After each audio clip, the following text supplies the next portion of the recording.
Hey guys, welcome back to the channel. This is story about what if Naruto is secretly a jounin part 1. Before I start, please do support for more amazing content and comments for part 2. Do consider to subscribe my channel and share my video to your friends and check out the description as well. Let's start the video. Konoha 4 years after Kyubi. As he took a large drag from the pipe in his mouth, he stared at the boy in front of him sternly. A jounin held the boy by the scruff of the neck and was glaring at him angrily. The subject of his ire could be no older than 4, and yet he still had the audacity to stare at the fully grown man holding him with nothing short of contempt. The look was well returned by the adult, although if Sarutobi was honest with himself, the sight of a jounin and the boy staring off against each other was quite amusing. You may leave him with me. He dismissed the jounin, who took particular delight in dropping the boy on the floor before storming out of the room. Naruto, I've told you off for this before. He gave the boy a frustrated look which only seemed to invigorate the rebellious demeanor of the blonde. Don't care. I want to be a ninja. The Hokage rubbed his forehead to calm his nerves. Sneaking into the academy and hanging off the ceiling is not the right way to go about it.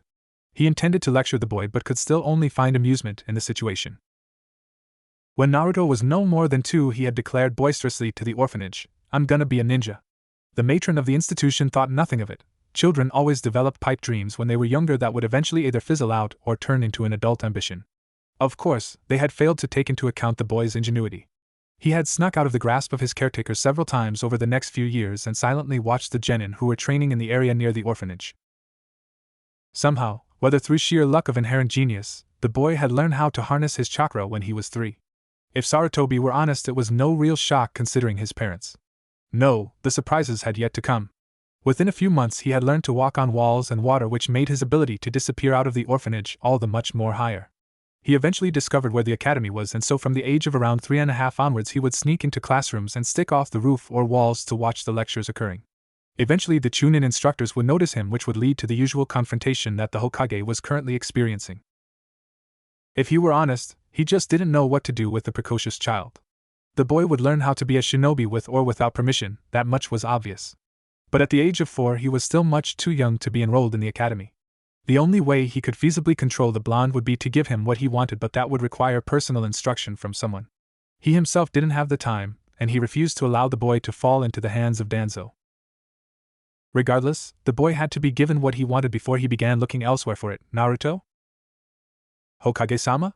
The boy's small voice didn't serve well with the respectful tone he used. How would you like to be officially trained to be a shinobi? The boy's face lit up faster than the elderly man had ever seen before, and he was practically bouncing up and down on the spot. Ah, yeah. A shit-eating grin threatened to split the boy's face open. Sarutobi gave him another stern look before adding, "Are you sure? I think you are too young, but your determination justifies such a head start." "I'll do anything." At the time, the boy didn't realize the significance of what he said, but the Hokage took it in stride. "Very well. If you're good for the next week in the orphanage, then I'll employ someone to look over your training." Naruto nodded enthusiastically as the Sandaime spoke, while the man himself thought over who could possibly be used in order to oversee the boy's progress. He'd have to call in a few favors. Nami no Kuni 8 years later. Stay out of this fight, this guy is beyond your level. Even as he said it, he knew that his students wouldn't have joined in regardless. Sasuke was glaring angrily at their enemy, but even his usual Uchiha pride couldn't disguise his fear. Sakura meanwhile was positively terrified if the way she was sweating and gripping her kunai shakily was anything to go by. His last student, Hiroki, was frozen in shock at the man which, compared to his usual boisterous manner, spoke for itself. Kakashi sighed. He needed to end this quick before his team did something stupid. Moments later. It was a simple thing really, even in his injured state. He did his best to hide his chakra signal and, using his extensive knowledge surrounding stealth, managed to sneak up behind the girl, or was it a boy?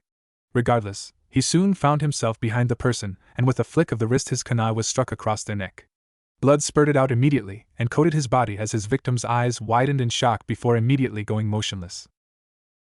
It was such a shame really for such a young shinobi to be so enamored with a missing nin, but that was the way of the world he lived in, and so he took the situation in stride. And to think the foolish boy had thought that his Kiri Hunter nin constum would trick him. No, if anyone had the time to study him and half a brain to go with it, then they would easily have realized his deception. Shaking his head, he forced himself not to think about the kill. Besides, he had someone else to deal with before he could have that much-needed rest he had been waiting for. First he had to kill Momochi Zabuza. Then, Uzumaki Naruto could rest. Meanwhile, run! He knew it was over from the moment he was caught in the water prison. He could feel the oxygen in the sphere slowly leaving, and his team, slack-jawed and terrified of the man to the right of him, could do nothing about it. So rather than them lose their lives, he had willed them to leave. Even his demanding tone couldn't slap them out of their fear-induced shock, however, and as the missing nin produced clones, he realized that he was going to watch his team die. The clones were summoned out of the lake surrounding him and began to stalk toward the three horrified jounin on the waterfront. Tazuna, their blasted client, was probably wetting his pants at this point if the look of despair on his face was anything to go by. Even Sasuke, the cold genius of his year, was stuck in place by the raw killing intent of the man before them. Finally, the clones reached land and drew their blades. "I'm going to enjoy killing you, wannabe Shin." The man's dark taunt was cut off as all the clones suddenly dispelled, puddles forming around the feet. As they fell, Kakashi realized that a blade of some sort had slashed across the chests of everyone. His eyes widened imperceptibly. His genin hadn't done anything. No, whoever had destroyed those clones was incredibly fast. Before Zabuza had a chance to work out what had happened, something barreled out of the tree line near the lake and tackled the man viciously. He was knocked from his place next to Kakashi, and thus the jutsu quickly dropped. The copy nin wasted no time and quickly retreated off the water to his genin. Before he could continue his fight with Zabuza, he had to know who this new person was, friend or foe. The supposed demon of the mist, meanwhile, was fending off a brutal taijutsu assault from the person who had interrupted their fight. He desperately tried to fling his sword at the new foe, only for it to turn out to be his downfall as the enemy ducked under the swipe and then landed a brutal kick into his chest. The missing nin flew in the air from where they had been fighting to near the genin and the copy nin, colliding with a tree. As soon as he hit it, two kunai flew from the direction of his opponent and pierced both arms. He screamed in pain and he was crucified to the tree by the forearms. Unable to move, he could do nothing to stop the person as they shined right in front of him and struck his chest with a nasty jab. The jab was much more dangerous than usual, however, as it was laced with wind chakra. It sliced straight through his chest, and before Zabuza even realized, his heart had been split in two and he had stopped breathing. The hand in his chest continued until it hit the tree on the other side before finally being withdrawn. It was only then that the Kakashi and his team got a good look at the person who had assisted them. Bright, sun-kissed hair billowed in the wind, while a whisker-marked face stared coldly at the man he had just killed. From first appearance, he looked around 11 or 12 years old with a slim build and short stature. He wore the standard Konoha shinobi attire except with dark red underclothing rather than the standard navy blue or black. A jounin vest covered his chest while red gloves, from wrist to the tip of his fingers, were worn on his hands. A black headband and black shinobi sandals completed the outfit. It wasn't his clothes that gathered Team 7's attention, however. It was the state of disarray the person was currently in. Slashes through his clothing could be seen from head to toe, with one side of his red long-sleeved shirt hanging by a thread. He also had a large gash across his forehead that was bleeding profusely, if the blood seeping under his headband was anything to go by. His hair was streaked with blood while he seemed to be favoring his right leg. All in all, it looked like the boy had been in an intense conflict recently. "You are most fortunate I was in the area, Hataki-san." The boy spoke politely, although the aloof and distant tone was obvious to all. Kakashi had the decency to look sheepish as the boy spoke. "I guess thanks are in order." He smiled as he spoke. "What are you doing out here anyway?" The boy's eyes flashed to the three genin who were staring at the exchange with wide eyes. "I was investigating a recent infestation in our lands. My findings were quite dire." The copy nin seemed to take this in stride and simply nodded at the enigmatic response. "Ano, why is your appearance so disheveled?" The boy sighed as he replied, "I was discovered and pursued heavily by enemy forces. To put them off the trail I island hopped to wave, although now it seems I've got myself in more mess." He looked at Zabuza's prone body. "The demon of the mist, I wonder what his bounty is." Kakashi shrugged. "I'd say no more than mine or yours." At this, Team 7's eyes widened even more as they realized the boy in front of them, who looked no older than them, was as famous as their sensei. "Well, he had a partner of some sort hiding in the trees. I took care of him discreetly, but one might want to clean it up." As he spoke, his eyes gained a tired look to them. Kakashi seemed to notice his exhaustion and so added, "Naruto, you should rest. I'm sure Tazuna would be happy to oblige." Although worded as a suggestion, it was clear to all that the man had no choice. "Why, yes, of course," the drunkard replied quickly. Naruto sighed once again. "I'm tired from the mission. Unfortunately, I wasn't able to rest for 2 days." As he said it, he seemed to ponder Kakashi's offer. "I think I've managed to shrug off my pursuers." Then he looked at Tazuna. "If you would be willing, I would be thankful." The man didn't reply and merely nodded in acquiescence. "Right. Well, lead the way, Tazuna." I'll leave a clone to deal with this, Kakashi gestured at Zabuza's hanging corpse mess. And with that the copy nin summoned a water clone quickly that immediately set off to deal with the bodies in the area. 30 minutes later. So, why were you out there? Kakashi's voice no longer held the light-hearted tone from the forest. Having finally arrived at the house, Team 7 had quickly taken advantage of the hospitality of the family, and the genin were all rest in the spare rooms. Kakashi and Naruto, meanwhile, were facing each other silently in the dining room. Hokage-sama indicated a need-to-know basis for the information I left to gather. Do you need to know? Naruto, while polite, tempered his question with a threatening tone. As an elite jounin and loyal member of Konoha, I think I deserve the right to know why you were in foreign land severely fatigued and badly injured. Especially considering it may affect my mission parameters. Naruto tilted his head lightly as he stared at the man with cold indifference. Very well, I'll humor you, Hataki-san. The snake is on the move. I was entrusted to find out. And did you? Naruto nodded yes, and it is most troubling. He intends to strike at the heart. They continued to speak in riddles on the off chance that a genin overheard their discussion. Kakashi tensed slightly. Oh? Do you know when? He will strike from within during the climax of the competition. Kakashi frowned as he spoke.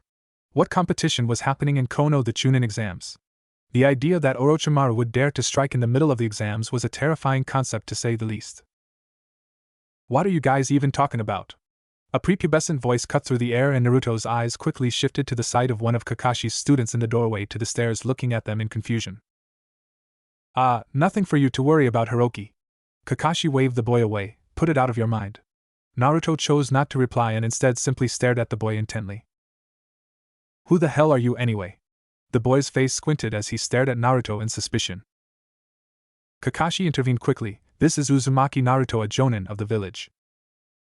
He can't be a jounin, he's like our age. Stop lying to me, sensei. The boy's voice was beginning to irritate Naruto's ears and the blonde sighed in dissatisfaction. Kakashi seemed to notice his irritation, and so gestured for the boy who had interrupted them to leave. Maybe not. Don't you have someone to bother? Kakashi grinned as he spoke. Maybe Sasuke? At this, Hiroki grinned back at the man and, without saying anything else, dashed off back up the stairs. Kakashi snorted at the reaction, the fickle mind of a child. Then he looked back at Naruto and almost shivered the not-so-fickle mind of a child soldier. Moments later. Hiroki was a naturally curious child, especially when it came to the shinobi world. He had been brought up in a large, loving civilian family, and because of this his less than polite traits were often ignored in favor of lavish compliments. He was the star of the family, the only one to dare to become a shinobi. The family supported him in every endeavor. Finances and love were a right, not a privilege. And so when he was so easily dismissed by his sensei in favor of talking with a boy his age, Hiroki was irritated.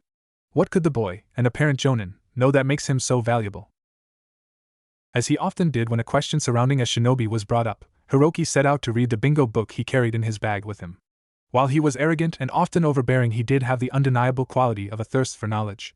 It was one of the major factors in his decision to become a shinobi and was a large reason behind his obnoxious attitude. He simply couldn't help it, he had to be in the know. So the boy bounded up the stairs quickly, his brown hair billowing from the fast movement. He soon found himself in the same room as his two teammates, Sakura and Sasuke. Ignoring them, Hiroki went straight to his bag in the corner. The rapid pace that he was moving at, not to mention the manic facial expression he was displaying, piqued the curiosity of the other two in the room. Hiroki, what are you doing? Sakura asked. Sasuke feigned disinterest, although the way his sneering eyes followed the boy indicated otherwise. I found out the name of that who interrupted the fight. Hiroki boasted loudly. I'm gonna check if he's in the bingo book. Sasuke snorted at the boy, calling the person who saved them and was stupid even to the prideful Uchiha boy. Sakura, meanwhile, had no such self-control. You baka. He saved us, you shouldn't call him names. She looked at the other boy in the room, but I'm sure Sasuke-kun would have saved us anyway. The boy didn't visibly react to the comment, although internally he was sneering in disdain. What a weak girl. Yuzuyaha. Here he is, Uzumaki Naruto. The boy's eyes twitched as he read the information. Wait, this can't be right. Hiroki reread the information for a second time before snorting in disgust. Pa. I knew these books were bullshit. He absent-mindedly threw the book at his bag. Sakura looked at him in confusion. The bingo book is a text controlled by the Konoha administrative offices. It's certified. The horrified expression she displayed at the thought of Hiroki dismissing something that was certified was utterly ridiculous to the only other boy in the room. The raven-haired boy looked at the now discarded book for a moment before standing and walking over to it. The page was still open from where Hiroki had started throwing his temper tantrum, and so the Uchiha heir found no trouble in finding where the other boy had read from. It was a page combining the information that all other villages had gained on the jounin downstairs. That way Konoha was able to paint a picture of how much the world knew about their shinobi. Name: Uzumaki Naruto. Age: 12. Appearance: a small photo of Naruto could be seen in the corner. Affiliation /S, Konoha, Toad Summons of Konoha. Village rank: Elite Jounin, previously ANBU Black Ops. Moniker /S, Naruto of the Crimson Rain, Konoha's Slippery Fox, the Red Burst of Konoha. Classification: A rank, Jinchuriki Sage. Danger status: APC, Approach with Caution. Abilities: Taijutsu A rank, Ninjutsu S rank, Genjutsu B rank, Kenjutsu B rank, Bukijutsu B rank, Stealth and Assassination S rank. Mission info: S rank classified, A rank 35, B rank 27, C rank 5. Personality and traits: known to be uncompromising while on a mission. Is unquestionably loyal to the Hokage, unknown if this extends to the village. Values the life of a comrade over the mission. Believed to be mentally conditioned, does not display any visible emotions. Has enhanced senses. Gifted with a sharp intelligence. Famous for his ingenuity and cunning. Important events: the Iwa Kusa Konoha incident, the Battle of the Waterfall Plains. All other mission info classified. Other: strong bonds with the infamous Toad Summon of Konoha. Most dangerous when backed into a corner. Close relationship with Sarutobi Hiruzen and Jiraiya of the Sannin. Sasuke's eyes narrowed as he continued to read the description of the boy downstairs. How the hell could someone only as old as him be so powerful? Had Konoha been holding him back? But then, it was the very village itself that had produced such a shinobi.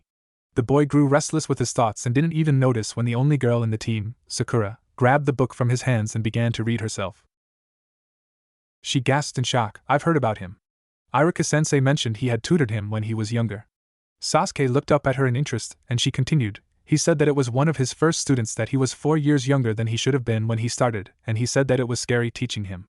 Sakura babbled on for a few moments before she stopped talking and suddenly gained a nervous shudder. I wonder why. Who cares? It's all probably lies anyway, Hiroki announced jealously. Oh, it certainly isn't.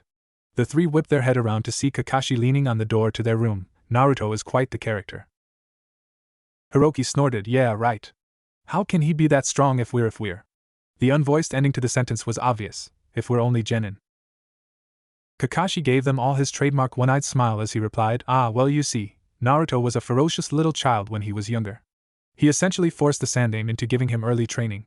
The three looked at him with deadpan expressions as he suggested that a 4-year-old had forced the Hokage to do anything. He was going to learn either way. The Sandaime merely wished to keep an eye on things. So, he put him in an accelerated learning program. The man didn't bother to mention that accelerated meant Naruto had essentially been trained by Chunin until he was 5 and from then on was shunted onto either ANBU or Jounin in the proviso that he be made doggedly loyal to the village. It did work. The boy would die for the Hokage. It was the way it was accomplished that was the problem. The Hokage had found out some of the more unsavory ways Naruto had been taught only years after it had happened, and by that point it was too late.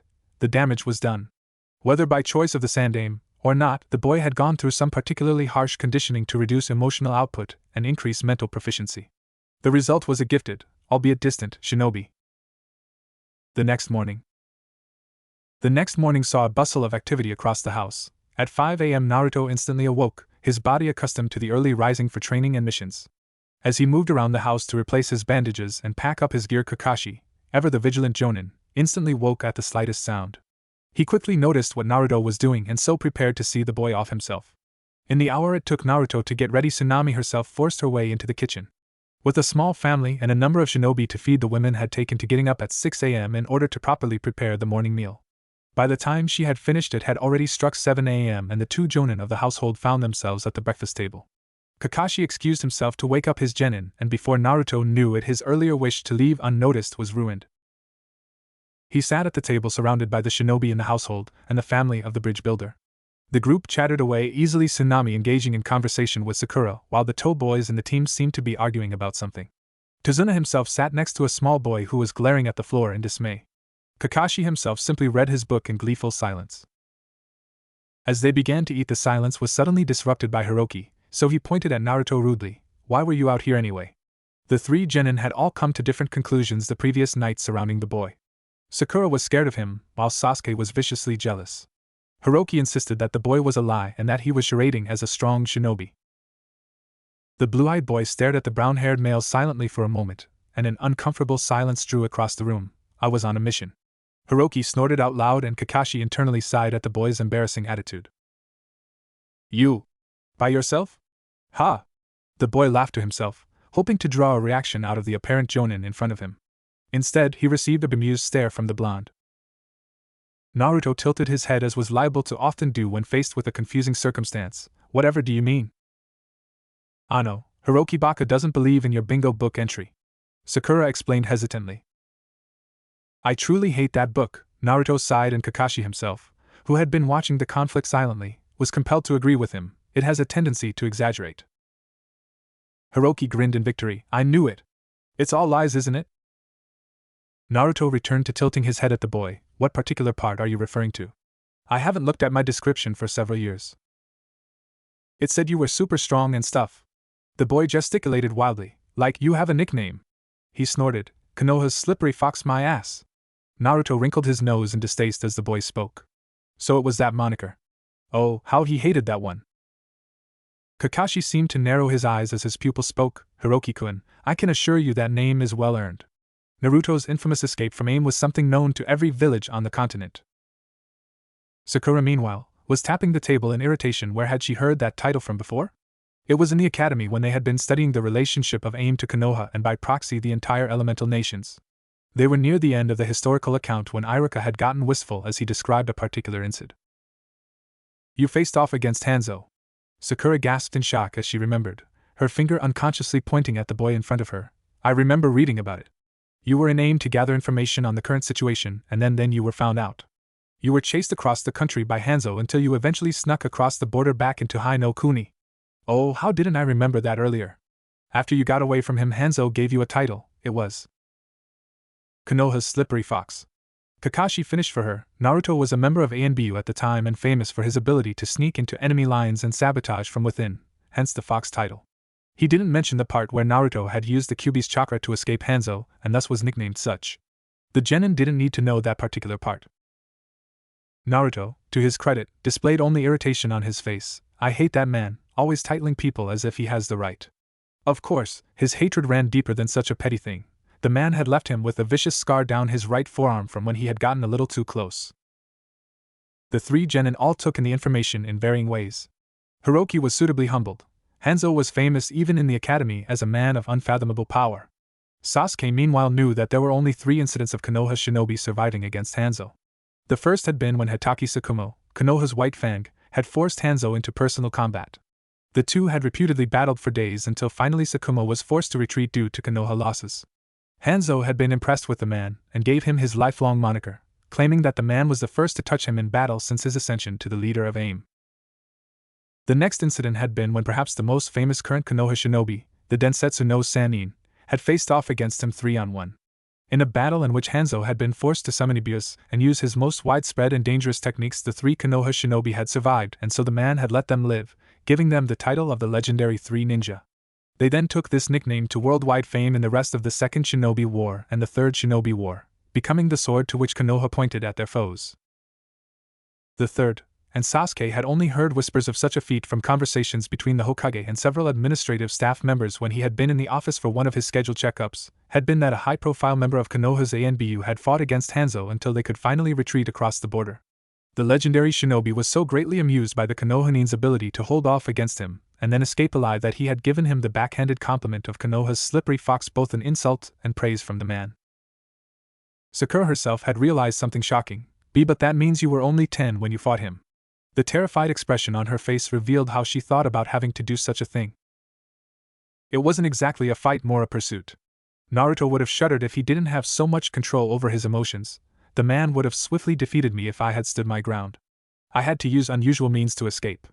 Hundreds of traps set up by clones and countless attempts to trick Hanzo into fighting his own shinobi as they traveled across the land had been the most common methods.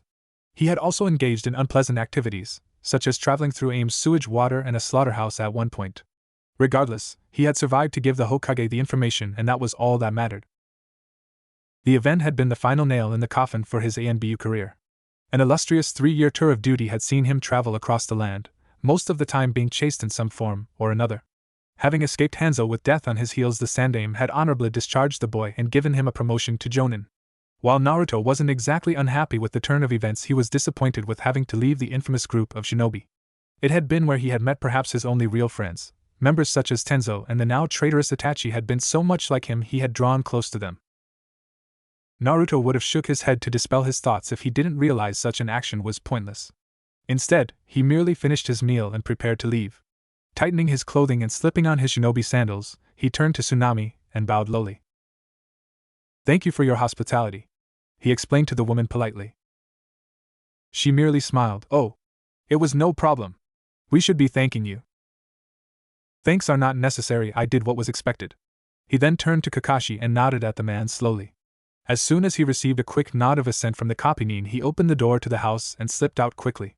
It was time to report to the Hokage on his findings. As soon as the boy left, Hiroki seemed to regain his arrogance. "Pa, this Hanzo guy must have been as strong as everyone says." As he spoke, Kakashi rubbed his temple in discontent. What was he going to do with this child? Konoha classified location. Naruto shuffled on his feet quietly. He refused to blame it on nerves. No, he was simply restless. He couldn't be nervous, he was a shinobi. Regardless, he still moved side to side as the Hokage quietly perused the document in front of him. His 2 advisors, Koharu and Hamura, flanked him on either side and waited patiently for the man to say something. Closer to Naruto sat Naro Shikaku, current jounin commander of Konoha and a man of incredible intellect. Next to him was Danzo. The old warhawk was staring at Naruto intensely, as he always did when the boy gave his reports.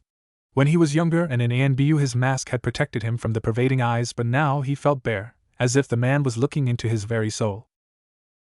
The 5 of them were all around a rectangular table deep in the Hokage mountain, and Naruto stood in front of the table silently. The room was classified and where only the most secretive and dangerous missions were either given or finished.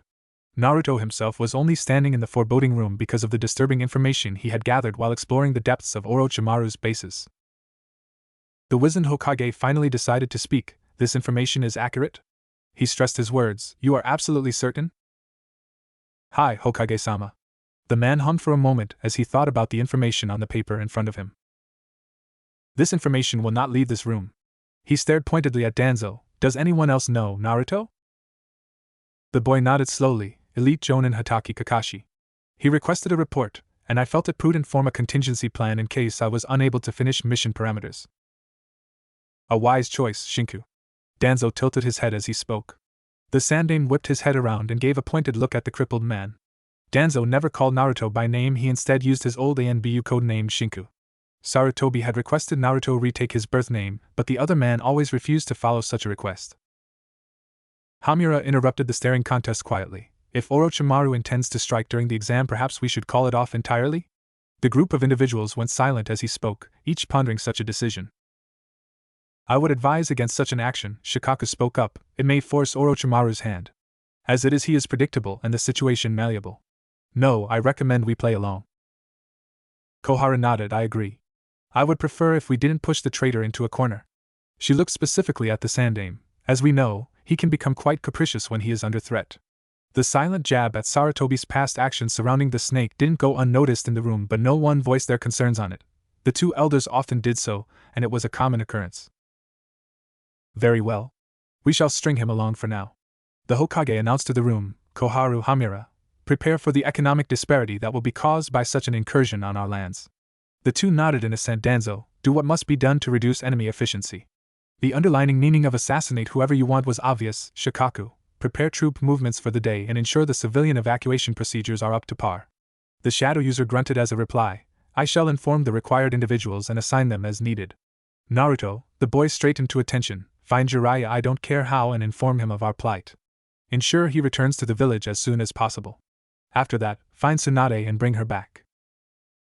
The elders in the room stiffened as he spoke, while Shikaku merely raised an eyebrow. The medic Nin had always been a sore point for the Sandaime.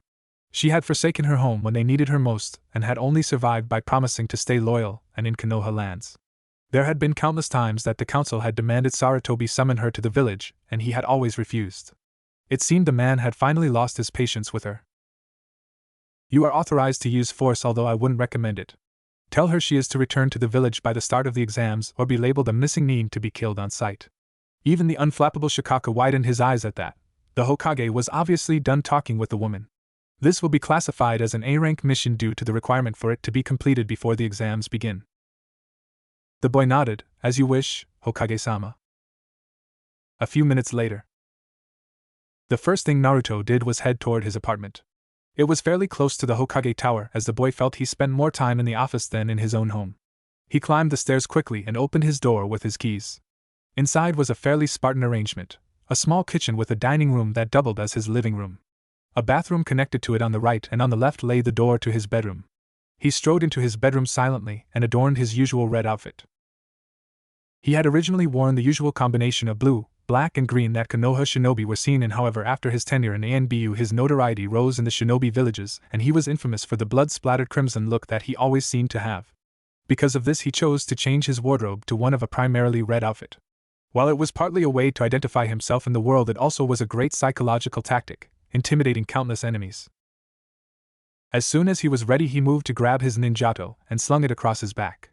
The sword had been given to him as a part of his graduation into the ANBU ranks, and so held a spot in his heart for its sentimentality.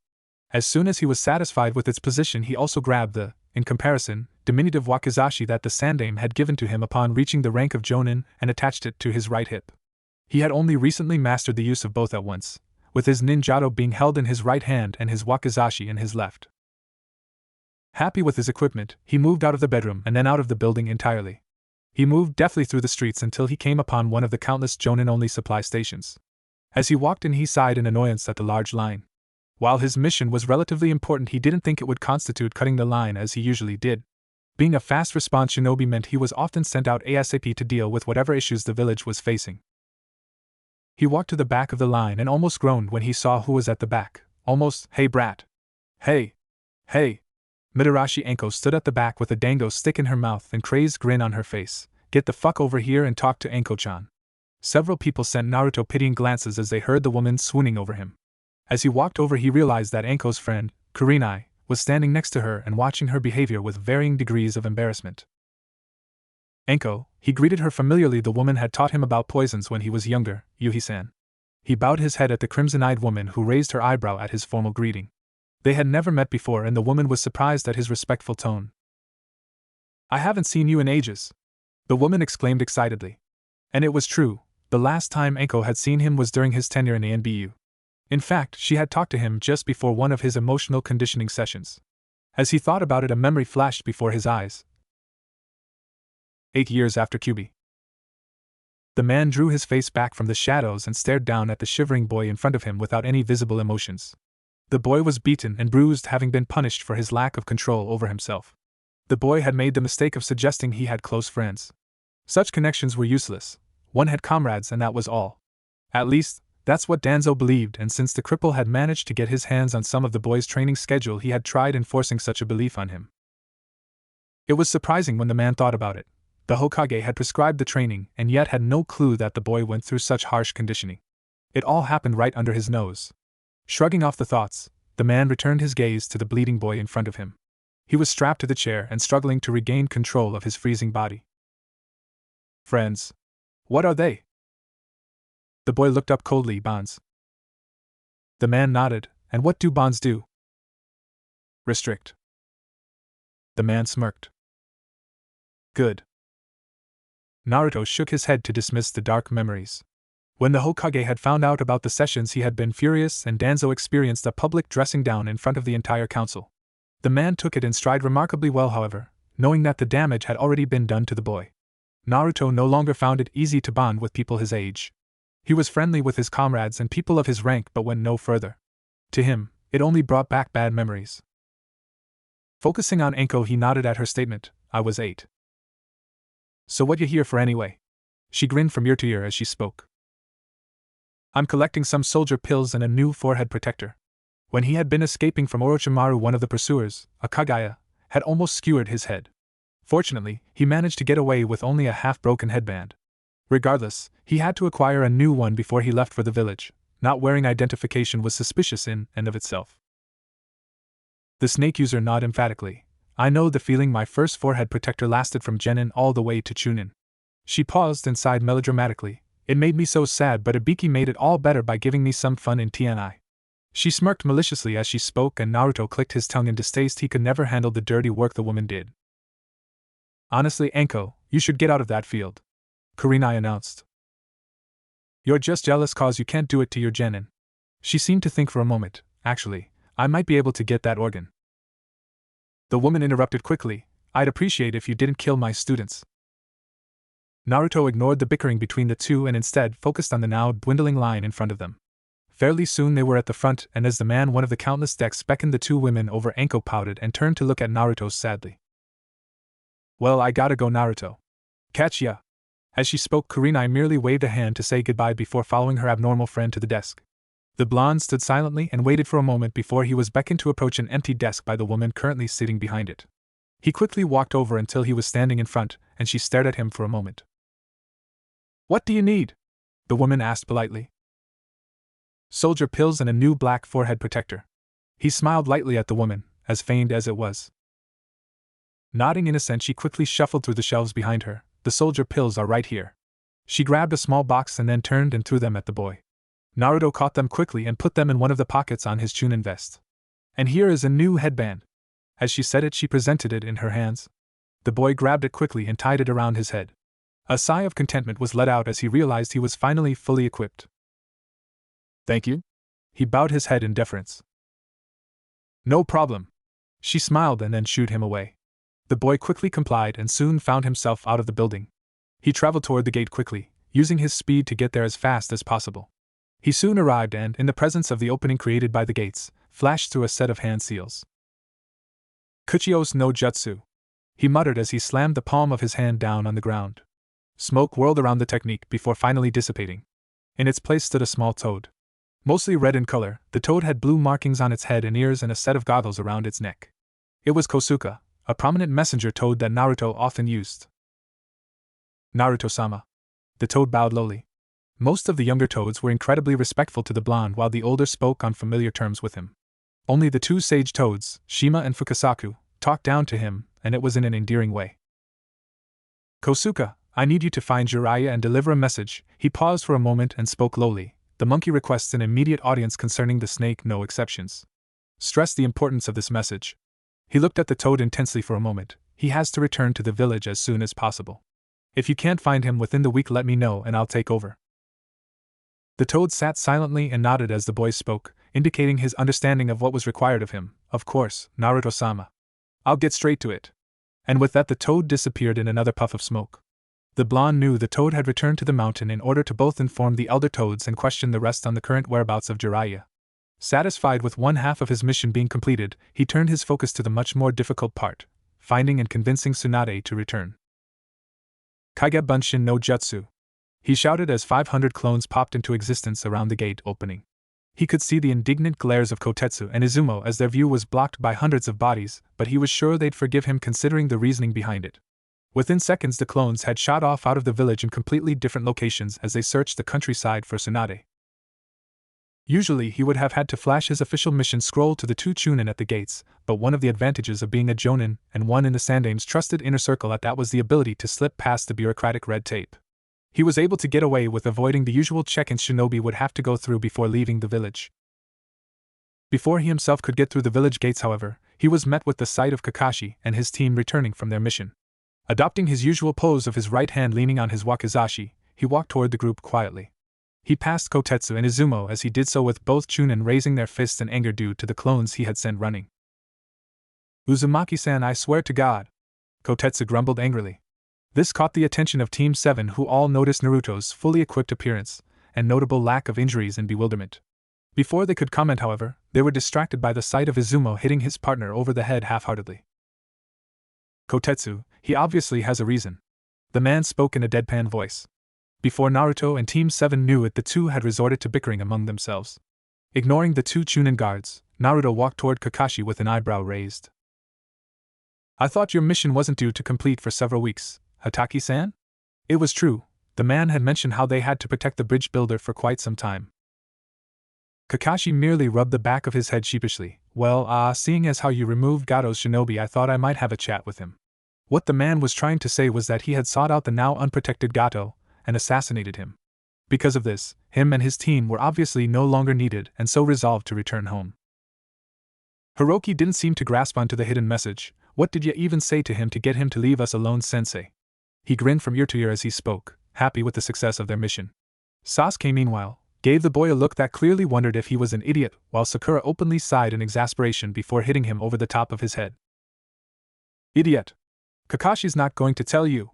At this the boy looked suitably cowed, rubbing the top of his head in pain. Naruto would have laughed at the sight if he were a normal shinobi. Unfortunately, or fortunately depending on how you look at it, he wasn't, and so he merely stared at two in abject disinterest. Kakashi, meanwhile, returned his inquisitorial gaze back to the young jounin, staring him down and silently asking what mission had been assigned. Leaving so soon, Naruto? He smiled as he spoke. The blonde nodded. I'm to find the teammates of the problem. His convoluted reply was good enough to confuse the genin, while Kakashi merely nodded in assent. A good idea, I'd say. Nodded emphatically. He missed the sight of his three genin preening to listen. Or perhaps he merely ignored them. Eh? What are you talking about? Hiroki's insufferable voice pierced the air. Kakashi turned to his student and ruffled his hair amicably. Nothing for you to worry about, Hiroki-kun, the adults are talking. The boy obviously took great offense to his dismissal, if the way his face scrunched up into a furious expression was anything to go by. Regardless, the child went silent under the intense gaze of his sensei. Naruto, seeing a possible argument occurring, decided to extract himself from the volatile situation. I'll take my leave, Hataki-san. The man whipped his head around, beaming smile back in place. Of course, Naruto. As the boy prepared to leave, he added, Oh, and call me Kakashi. The next day. As he looked around Tanzakagai, Naruto was shocked at the sheer size of the place. It was at least as big as Konoha, with every building being involved in the entertainment business rather than the shinobi arts like the village he fought for. He had only come to the notorious town due to a tip from one of the countless Kage bunshin he had scattered across Hai no Kuni that the legendary sucker was in town and gambling. Several casinos had promptly upped the ante on their advertisements in a hopeful bid to earn both Tsunade's percents and the undoubtedly huge winnings that she would leave them with. It would have been insulting to the woman if it weren't for the fact that it was true. Everywhere she went, gambling places prayed that she would visit. Because of this, she was almost like a walking festival, and it was impossible for her to stay out of the public eye too much unless she underwent a henge. Shrugging off the thoughts, Naruto peered around the area silently, looking at the buildings surrounding him. He was in the red lights district, and any of the buildings could contain Tsunade. It was simply a matter of time before he found her. Slowly, he walked toward the casino that seemed to have drawn the largest crowd. Sure enough, countless people surrounded a blonde woman's table in the hopes of having a chance to play against her. With the diamond shape on her forehead, it was undeniable. It was one of the legendary Sannin, Tsunade. He approached her slowly, the crowd parting ways to allow a shinobi through. As he neared, the woman noticed his figure and frowned slightly. He reached her and stood silently, waiting for her to finish the hand she was currently on. Understanding quickly dawned on her, and so she returned her attention to the game momentarily. Within a minute she had lost rather spectacularly.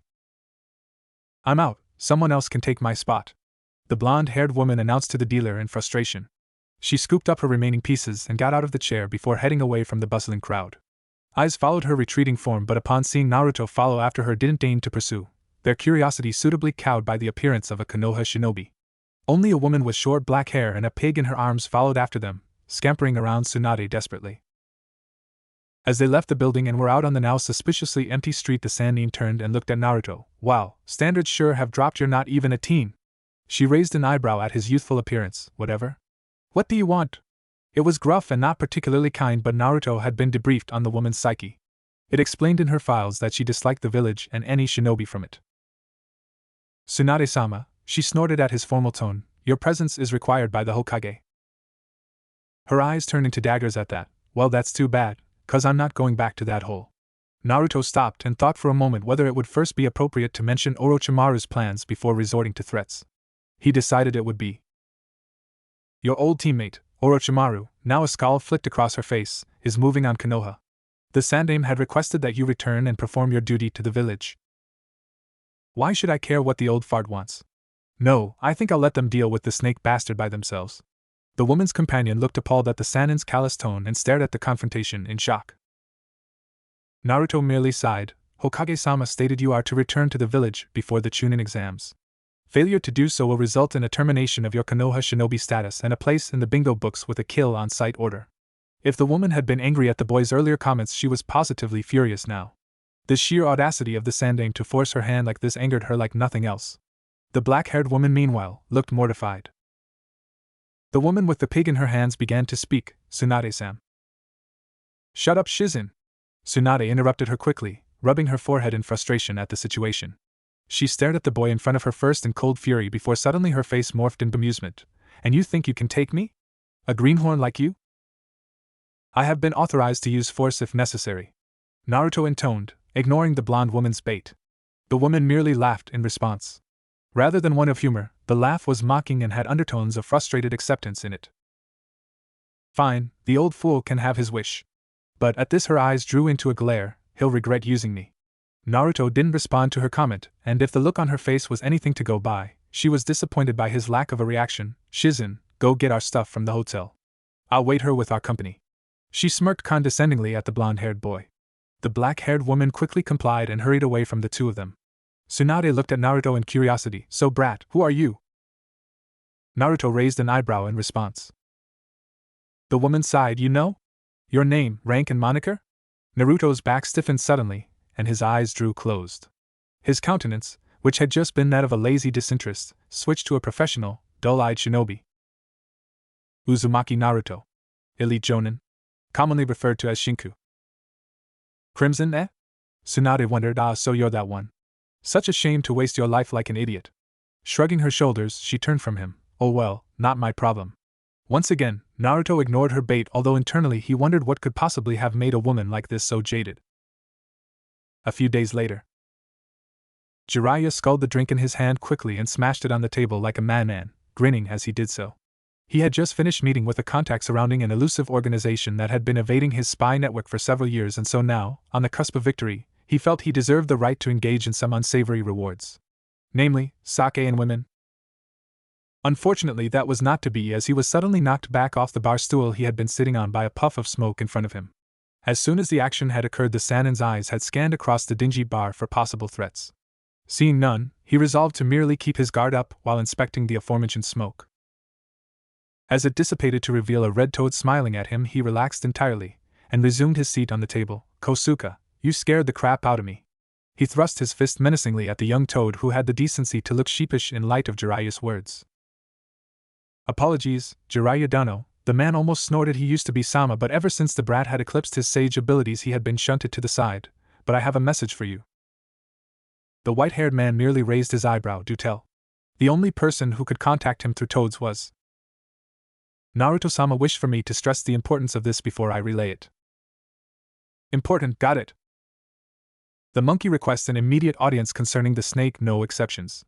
The toad intoned quietly, you must return to the village as soon as possible. Now Jiraiya was definitely intrigued.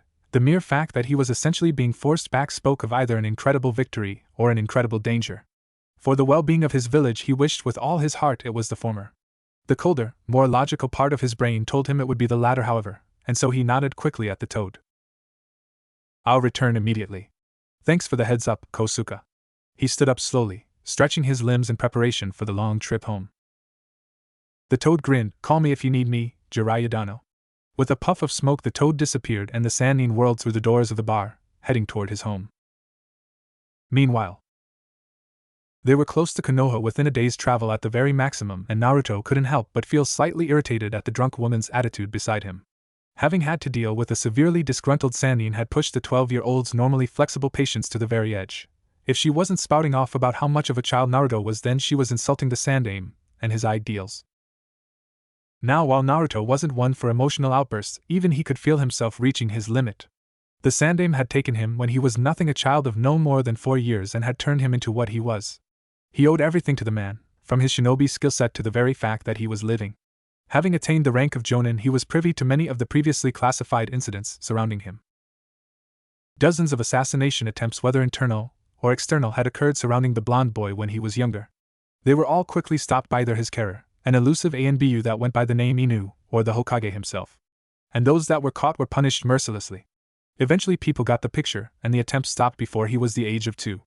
Regardless, the aged leader of Konoha had protected Naruto from those that would wish to harm him, and so he had promised on his promotion to jounin that he would serve the venerable leader unto death. He would live by the ideals the man treasured whether he understood them or not. And so when he heard Tsunade, his own student no less, insult the man so thoroughly, he felt himself grow angered beyond what he would usually allow. Shizen seemed to notice his darkening gaze as they traveled as one night.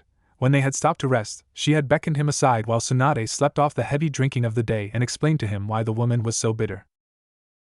You see, she's lost everyone close to her, she had said as she explained the deaths of Tsunade's brother, Nawaki, and her lover, Dan. It was a grim series of events, one couldn't deny that, but Naruto was appalled that the woman would spit in the face of their memories. He had listened silently as Shizen tried desperately to justify her master's actions, and had thanked her quietly for telling him.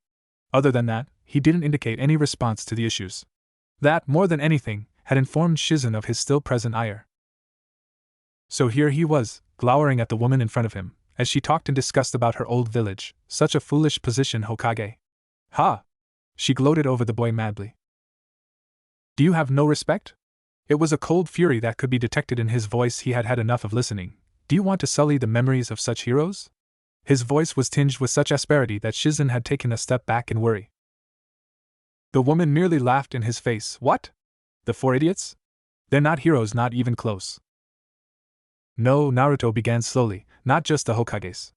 I am not ignorant of your past, he spoke carefully, but the harshness of his voice remained. Nawaki and Dan, they wished to become Hokage, to protect the village and its people. The woman's gaze changed to shock as he spoke. Do you wish to spit on their memory? Don't you dare say their name, she hissed as she stepped forward and grabbed him by the collar. Naruto grunted in pain but ignored her hand on his clothes. I admire them, they deserve more respect than you give them. As she looked like she was about to punch him, Naruto quickly added, I love my village and the people in it. I too want to protect them, save them from those that wish them harm. The blonde-haired woman staggered backwards in shock, dropping him as she did so. An image flashed through Tsunade's mind. I dearly love both the village and my comrades, that is why I want to protect them. Dan? Her voice was hoarse as she spoke. She stared at Naruto in both horror and surprise as the image of her lover appeared in front of him.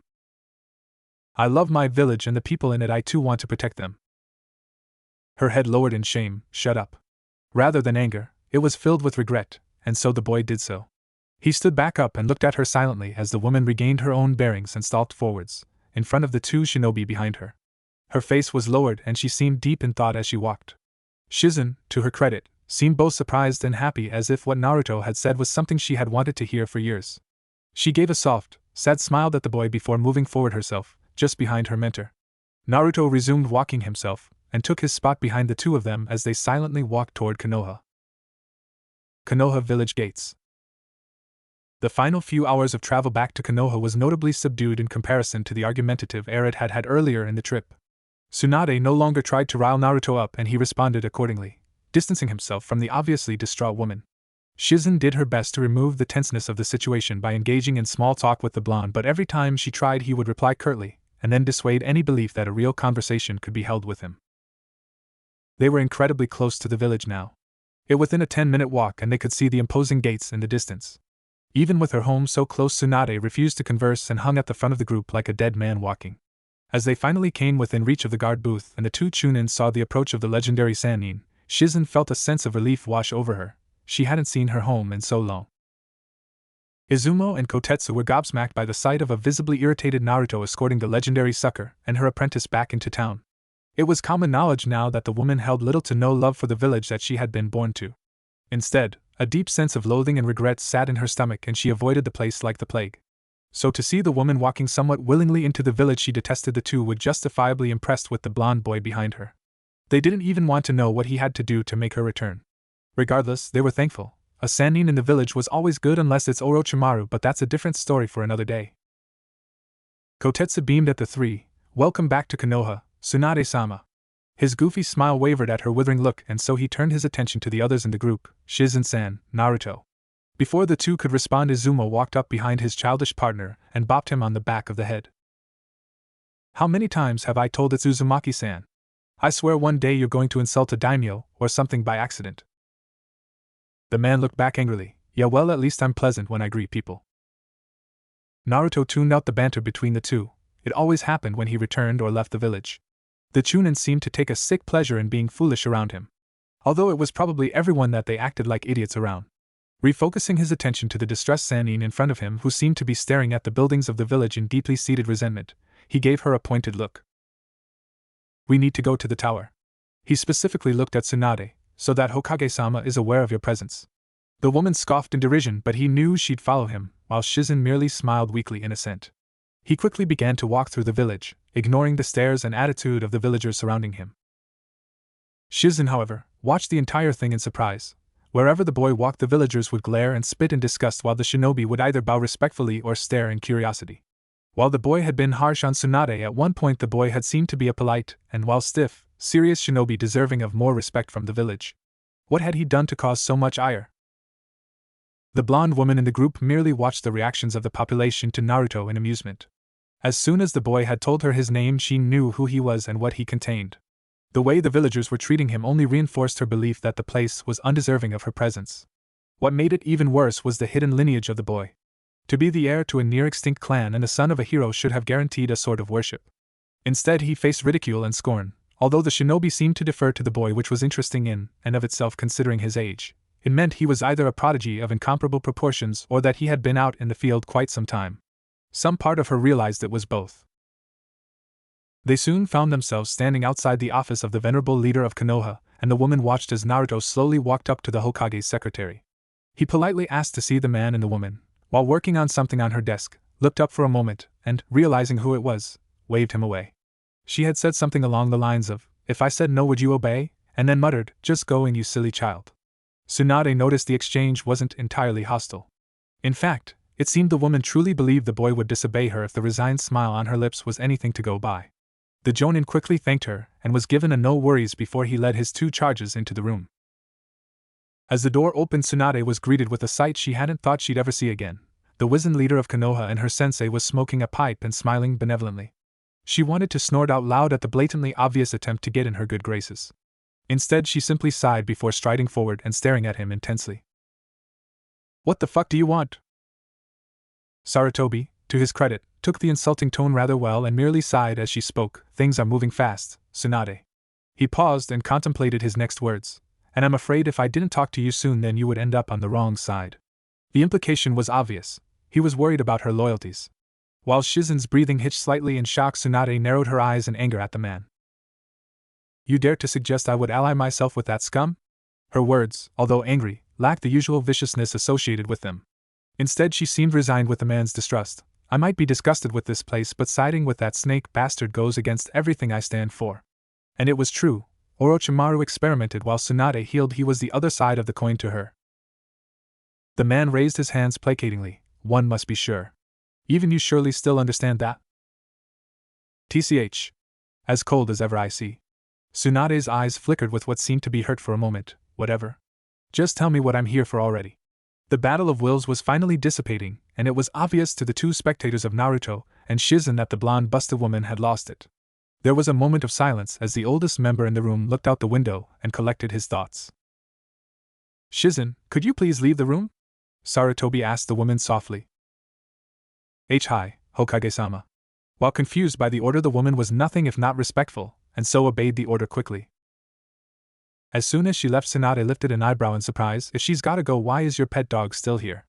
The other blonde in the room realized she was referring to him when she said pet dog. A part of Naruto's mind bristled at the insult, but he controlled himself and ignored his anger. "Naruto-kun is directly responsible for the information I'm about to reveal to you. It'd be a bit unfair if I kept him out of the loop." Hiruzen gave Naruto a soft grin as he spoke. Suddenly, he held his hands in a seal, and the sudden glow around the room revealed that he had activated the countless security and privacy seals around the room. He turned and looked directly at Tsunade. "Orochimaru plans to attack the village during the Chunin exams, the final portion, to be specific." A slight widening of the eyes revealed Tsunade's shock. "He's that foolish?" "I'm afraid so." The man was secretly thankful for the woman's switch in attitude. "I had originally called you back to reduce the chances of your defection." The inflection in the last word was soft and hesitant, as if he couldn't bear the idea. From the way Tsunade was looking at him, it was obvious she couldn't either. "But it is also appropriate for you to return. You've been outside of these walls for too long, my student. You've had a superfluous amount of time to grieve. It's time you returned to service." The woman's face morphed into a snarl, Don't talk to me like a child, sensei. The venom in the word was particularly vicious. I've lost more than my fair share to this village. The man's gaze hardened, and so we returned to the root of the issue. He sighed and rubbed his forehead in stress. I've always given you the space you've asked for, but the time for such kindness is over. You will take over the hospital, and you will fight for this village once more. The only other option is resignation. He stared at her furious face. It's time you choose whether dwelling on the past is worth the cost of the present. Naruto shifted uncomfortably. He felt awkward being in the room, as if he shouldn't be privy to such a private conflict. Fine, you old fossil. She spat her insult out in disgust. I'll do my duty.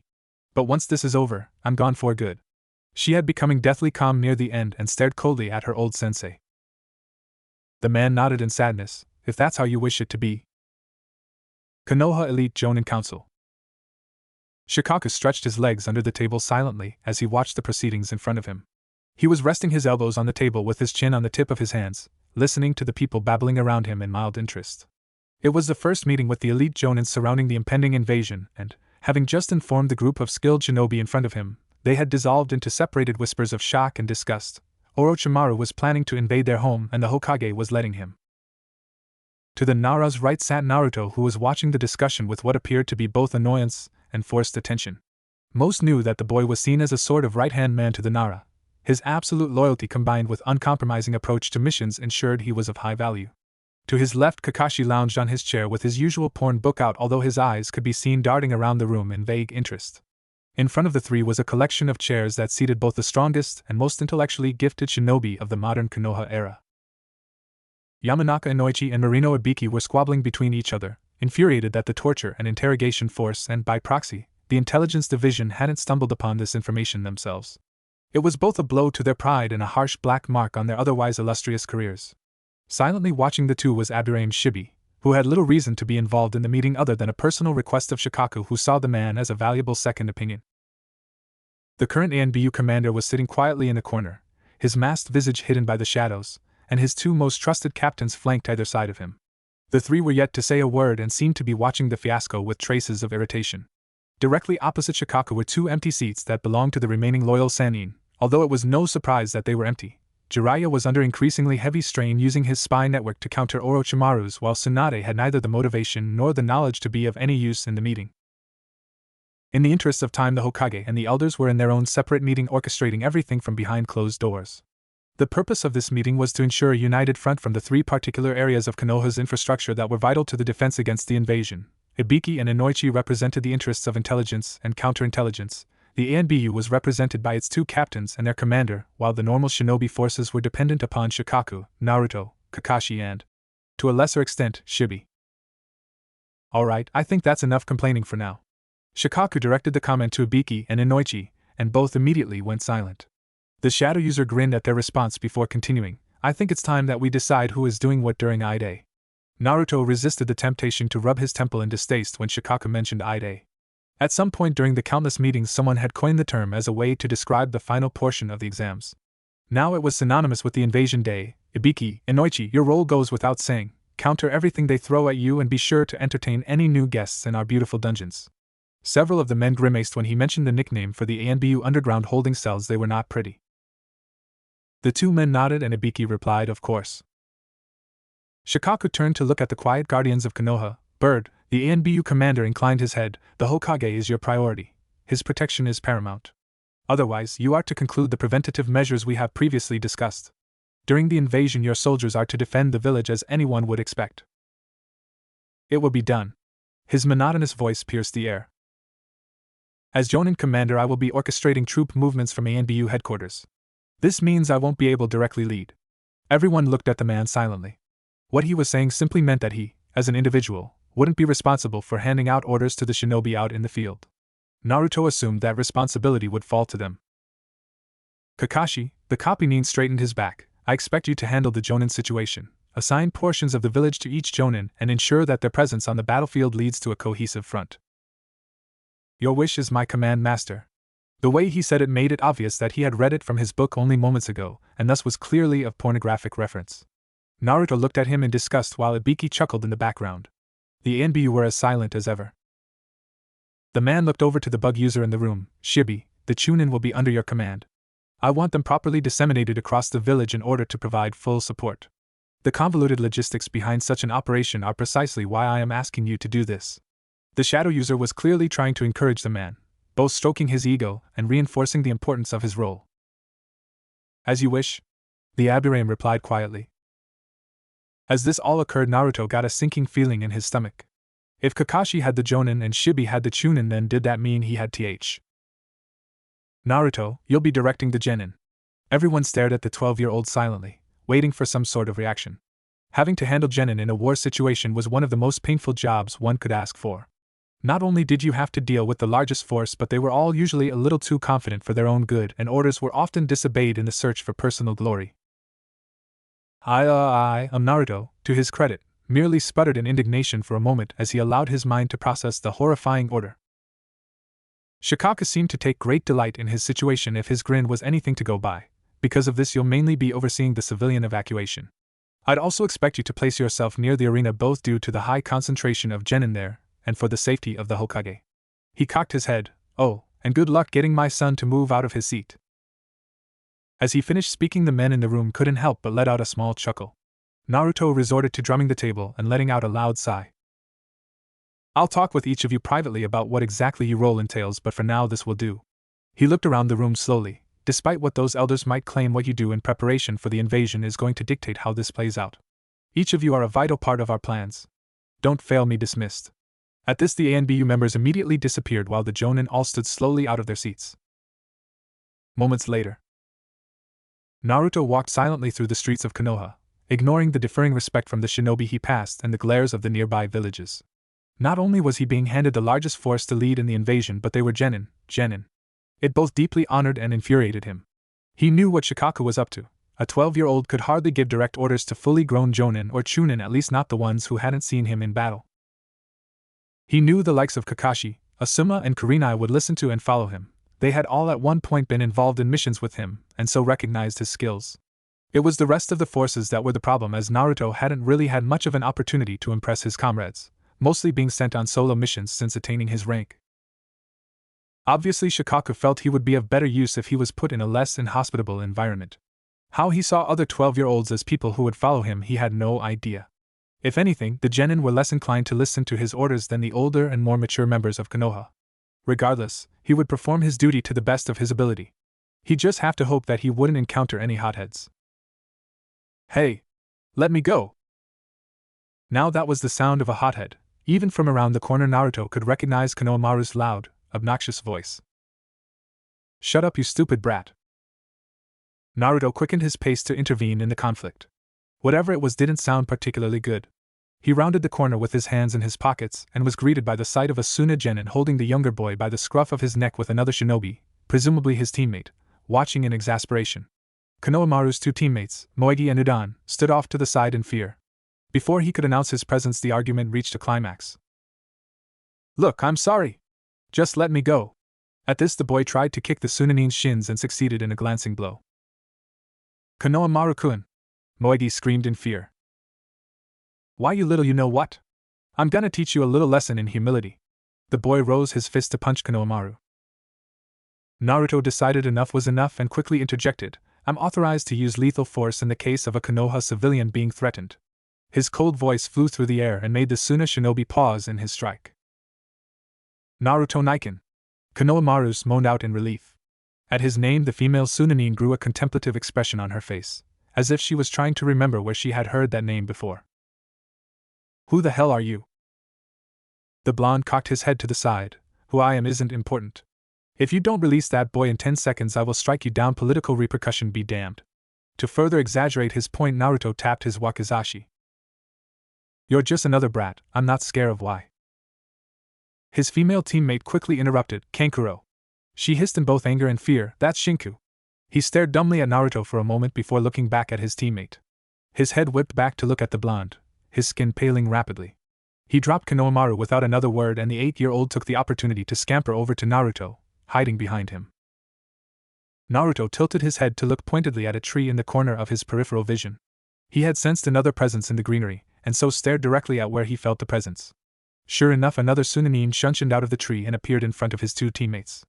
A gourd adjourned his back and he stared at Naruto with an almost bored expression. I apologize for my teammates. The redhead turned to look at the other male. Kankuro, you're a disgrace to our village. The boy looked at his teammate fearfully. Jigara. Naruto paid no mind to the conversation, instead focusing entirely on the redhead, or rather, entirely on the essence of his chakra. It reeked of malice and evil and was undeniably demonic in nature. The blonde narrowed his eyes in suspicion. Who the hell brought a Jinchuriki to a Chunin exams? And an unstable one at that, if the reeking smell of blood and tempered insanity displayed on his face were anything to go by. He'd have to inform the Sandaime soon. It was a worrying development to say the least. Shut up.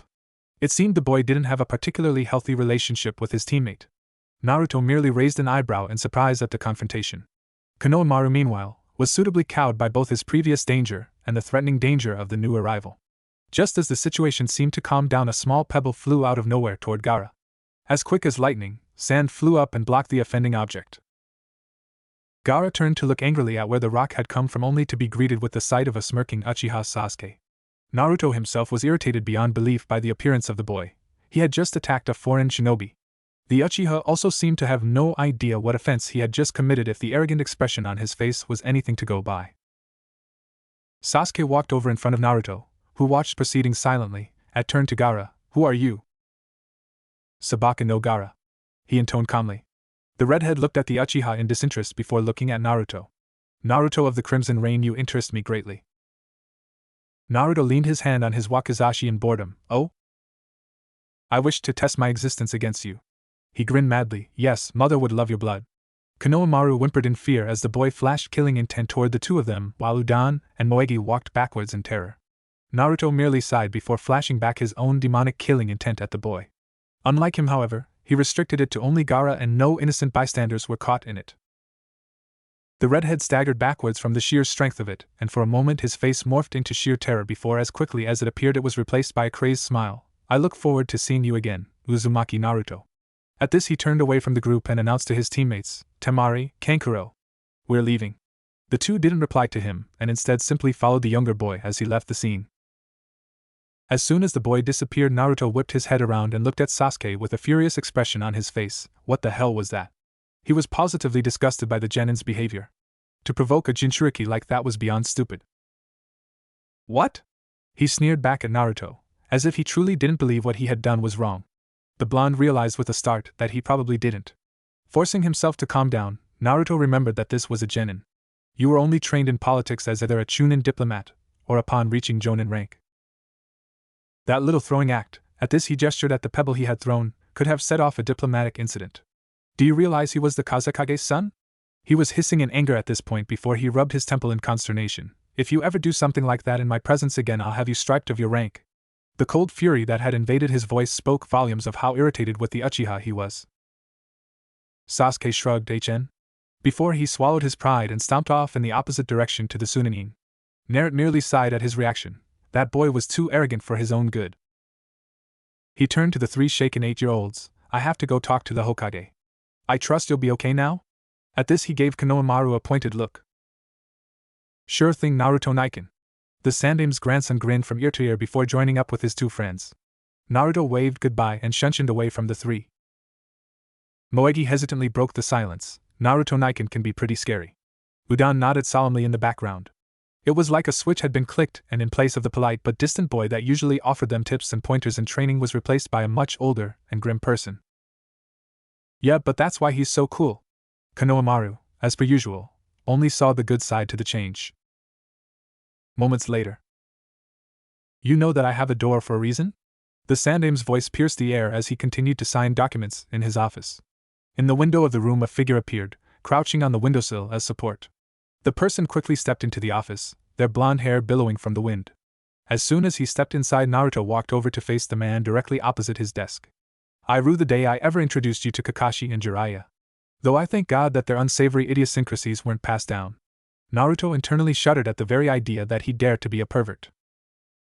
The boy ignored the idle chit-chat and instead cut straight to the issue. We have a problem. Oh? Sarutobi looked up in mild interest from his papers. Suna has brought their Jinchuriki to the exams. The reaction was instantaneous. The Hokage seized up for a moment, shock running through his system before he rose from his step and leaned over his desk. "What?" he demanded. Naruto tilted his head as he spoke. "The son of the Kazekage, Sabaku no Gaara, is a Jinchuriki." The Sandaime nodded imperceptibly, "and he is in the village for the Chunin exams." "You're sure of this?" The man was harrowed by the idea. "Hi. I encountered him personally and he forced his demonic presence on me for a moment." At the man's horrified glance he elaborated, "Don't worry. He didn't target me specifically. What I mean to say is that he is unbalanced, teetering on the edge of his sanity." At that point Naruto wondered if it perhaps would have been better if Gaara had been sane and merely attacking him. The Sandaime breathed in heavily. "This is," he shook his head, "do you understand the implications of this?" He nodded high. And he did. To bring a Jinchuriki to the exams without informing Konoha required some seriously suspicious motivation. That he was both unstable and going to be present during the invasion was too much of a mere coincidence. It reeked of dark intentions. It even suggested the possibility of Orochimaru collaborating with Suna. And if that were true, then Konoha was in a lot more trouble than previously projected. The one positive thing to come out of this realization was that Orochimaru didn't know that Konoha had caught on to the invasion. If he had, then he certainly wouldn't have revealed his trump card of Gaara so brazenly. To do so instantly implicated Suna and revealed information that Konoha did not yet have. So if Suna and Orochimaru were truly in an alliance of sorts, then Konoha would still be able to adequately prepare and catch them off guard. Well, I need to inform the appropriate individuals. This is a worrying development. The venerable leader seemed to have regained his usual calm demeanor. "Thank you, Naruto. You've performed an admirable service to your village as per usual." Naruto took it as his cue to leave. "I only did my duty, Hokage-sama." At this he bowed before turning and leaving the office quickly, this time through the door. As soon as he left, a figure shimmered next to the Sandaime, appearing out of thin air. A white mane of hair could be seen flicking around, and the man's notorious outfit with the kanji 4 oil immediately identified him as Jiraiya. So the Toad Sannin started slowly. "Jiraiya," as the Hokage spoke, the man paused in speaking. "If it turns out Suna is involved, someone will need to deal with their Jinchuriki." "Faye. And you want me to do it?" the man grumbled in annoyance. Sarutobi nodded slowly. "You can ensure a more peaceful solution with your Fuinjutsu knowledge. He would be a valuable negotiation tool as well, that is, assuming we survive the attack." The man almost whispered the last part, as if he were terrified by the upcoming ordeal. "And if I can't?" "Naruto will." The Sandaime replied seriously, "and if necessary, he will have to kill him." It was a haunting thought to force one Jinchuriki to kill another. Such individuals usually grew bonds of friendship with each other due to the harsh lives they led. To force the boy to do so might crack his otherwise stable psyche. It was a necessary decision, however, as Jiraiya might be indisposed during the actual invasion. "And what, pray tell, would stop me anyway?" Jiraiya asked cheekily. After all, there wasn't much in the world that could go toe-to-toe with a Sannin. "I believe my foolish student will challenge me directly." "Yeah, no surprises there. The man was always a sucker for dramatics and snakes, so I might request that you be one of my bodyguards for the day." Jiraiya raised an eyebrow as he spoke. "Well, isn't that audacious, and who would be the other?" Sarutobi chuckled softly, but it was filled with a sort of lingering despair. "We might as well make it a full reunion." The Toad Summoner sighed at the thought. The team back together all in one place now, wouldn't that be a sight? He paused for a moment. "I'm not quite sure Tsunade would be up to it, though." And it was true. Not only was the woman severely disheartened, but she was also crippled by a fear of blood. Such a thing would be disastrous on the battlefield. The Hokage's eyes hardened. "She will have to be. I refuse to give her any more lenience." Jiraiya didn't react visibly to the man's statement, but internally was surprised. "So the god of shinobi has finally resurfaced, eh? I wonder what sparked it." Jiraiya looked at his mentor in something akin to awe. "So it's inside of me?" "Yes." There was a moment of silence. "Well, that explains a lot." Naruto forced a smile on his face, but it came out as more of a grimace. "Naruto," the Sandaime's voice was veiled with a demanding tone, "do not hide from me." The Hokage leaned in sternly and gave the 7-year-old an intense stare as he spoke.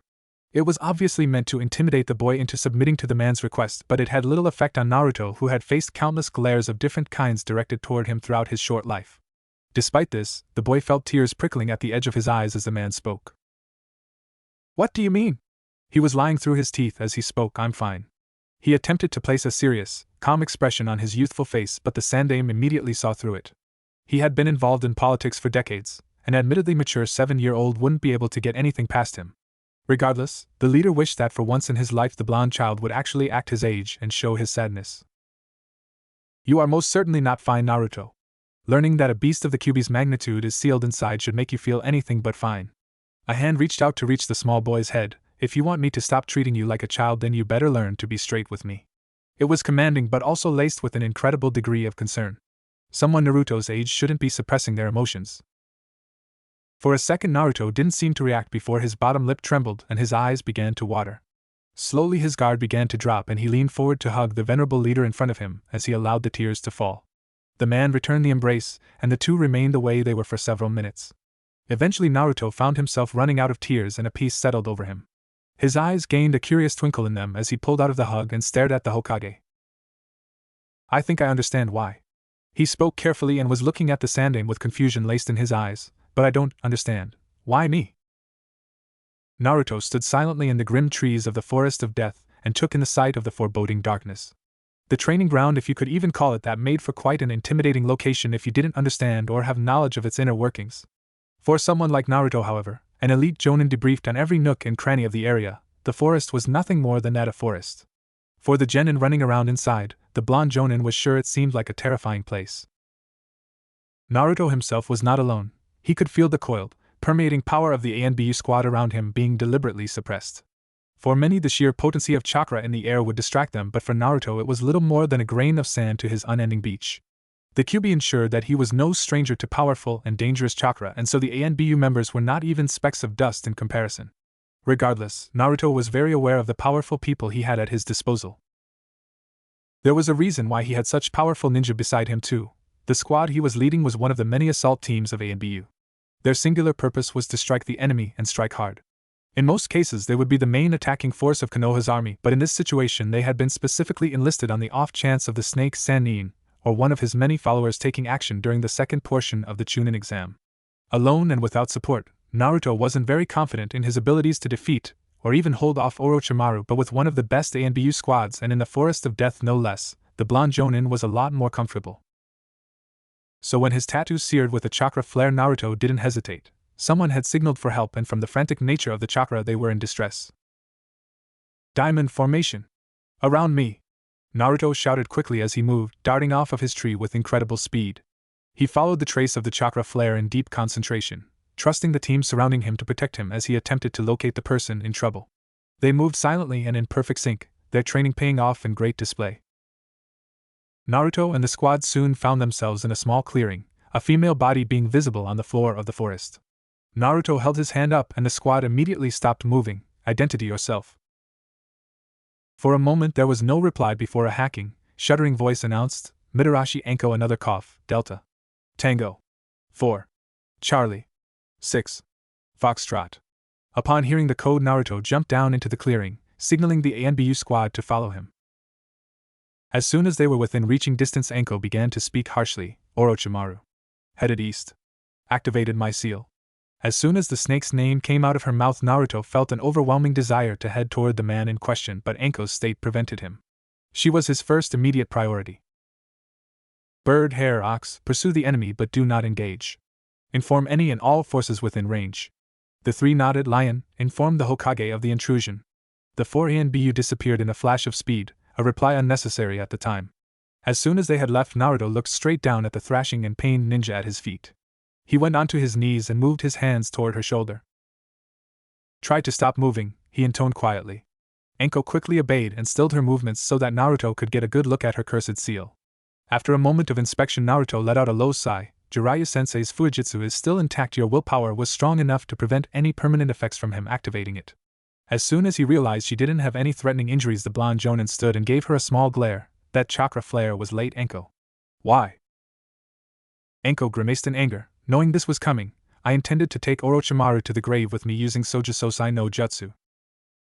Usually, if someone were to ask Naruto what he thought of the woman in front of him, he would describe her as independent, powerful, and slightly unhinged by choice, but now, seeing her in pain on the floor writhing like an animal as the result of her obsession to end her former master's life, he could see how truly broken she still was. Right now, her insanity didn't seem so much as a clever ploy as a defense mechanism. So you thought it wasn't necessary to inform us of an S-rank shinobi breaching our defenses? Naruto's chakra began to flare in frustration. Hokage-sama will be hearing about this. It's clear you're still too emotionally invested. Enko replied to his tongue lashing with a flare of her own chakra. A report like this would spell the end of her push for full jounin for at least a year. Naruto didn't physically react to her chakra, calmly explaining, "Do we have a problem, Tokubetsu Jounin Midarashi Enko?"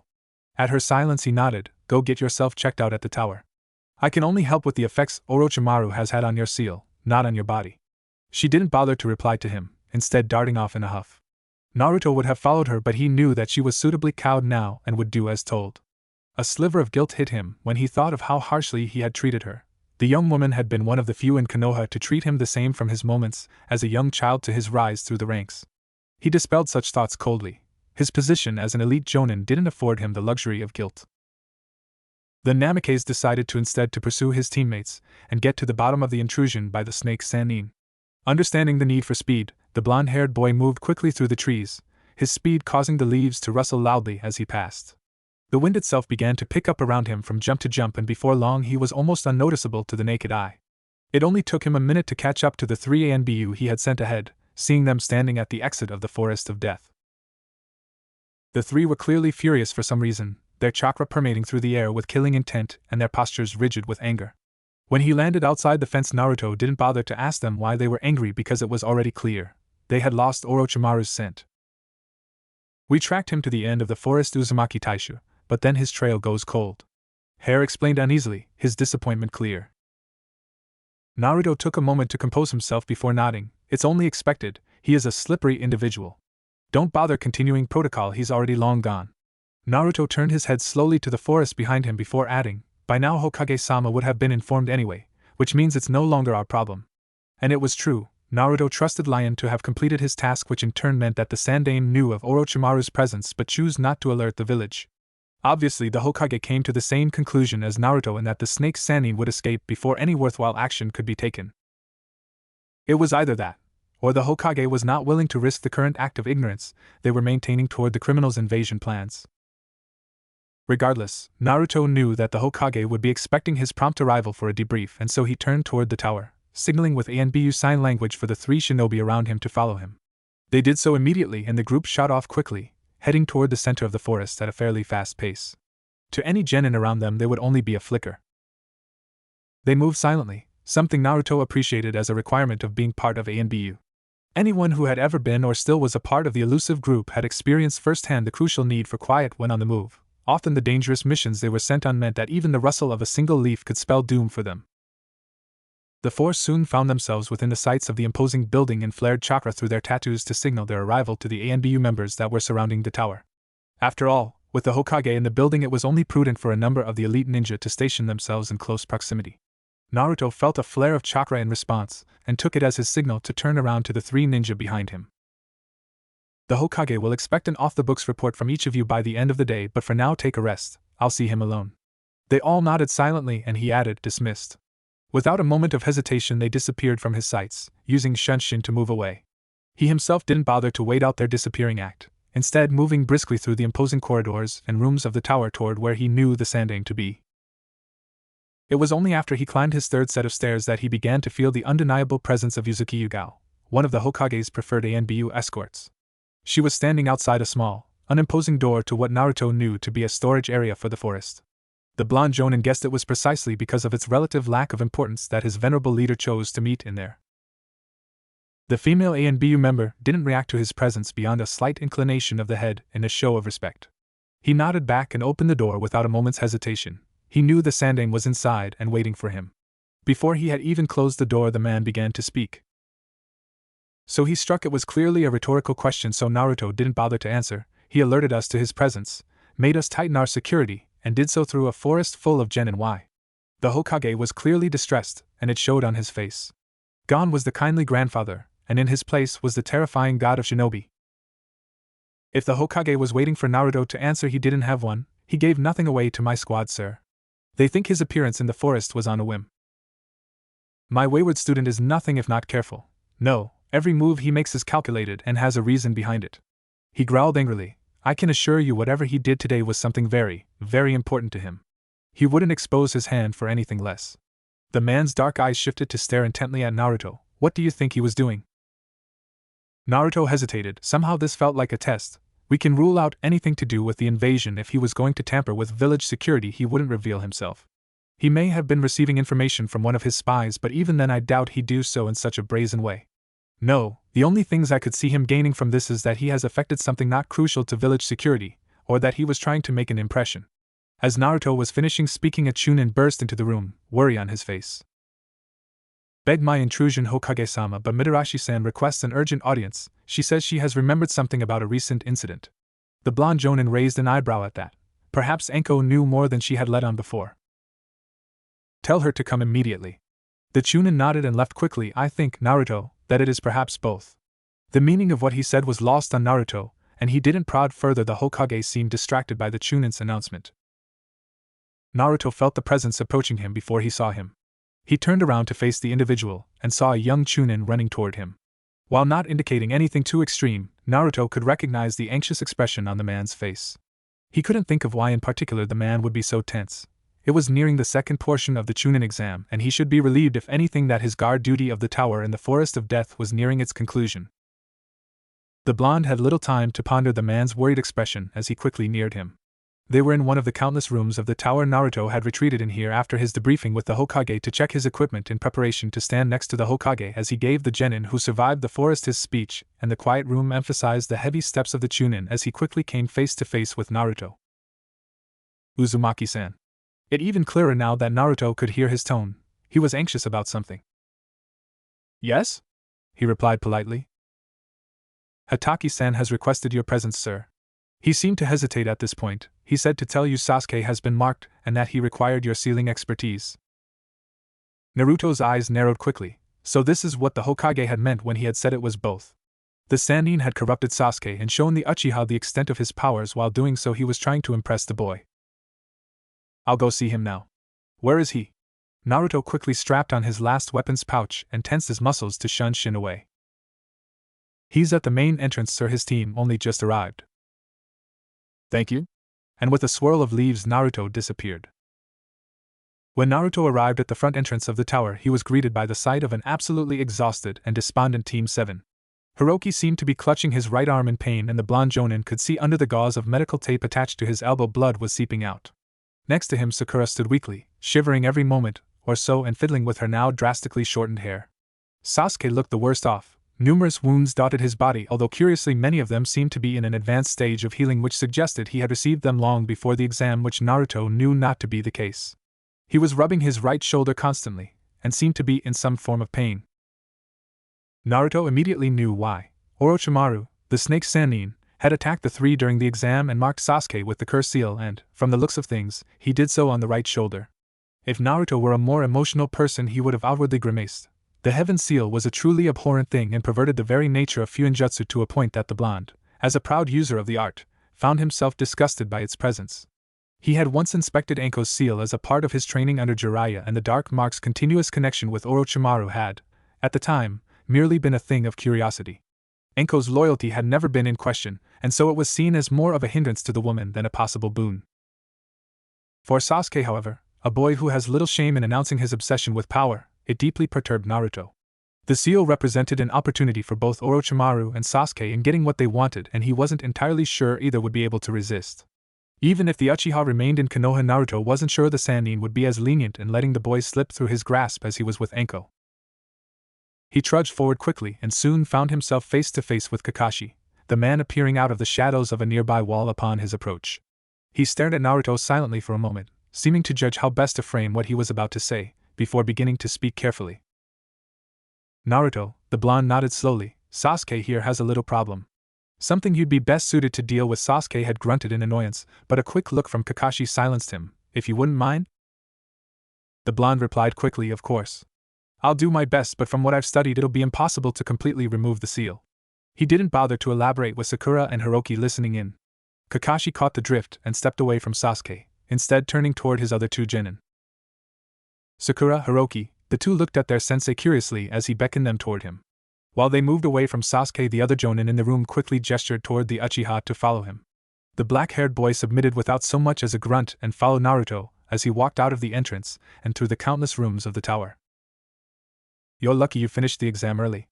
Naruto explained to him that they moved, otherwise I wouldn't have had time to seal the mark off and you wouldn't be able to use your chakra. Sasuke didn't bother to reply but seemed to recognize the significance of Naruto's words. Obviously, there was a staged plan to immediately follow the forest of death without a break for the genin. They soon arrived in a dark, foreboding room and Sasuke felt a shiver go up his spine at the sight of numerous indecipherable marks strewn across the area. The language behind them made no sense to the boy but he could feel the raw, vibrating power hidden behind them and couldn't prevent the fear that struck him. Naruto, however, seemed to have no such worries as he strode confidently into the center of the room. "What is this?" Sasuke asked carefully. "A sealing room. One of the many in Konoha available for use by any Fuinjutsu masters or elite jounin," Naruto spoke as he walked around slowly, feeling the countless seals dotting the walls. The Uchihas grew a suspicious glint in them as Naruto spoke. "Which are you?" "The latter," Naruto hummed as he spoke. "Few are qualified to enter this room and only one is qualified to enter due his proficiency in seals."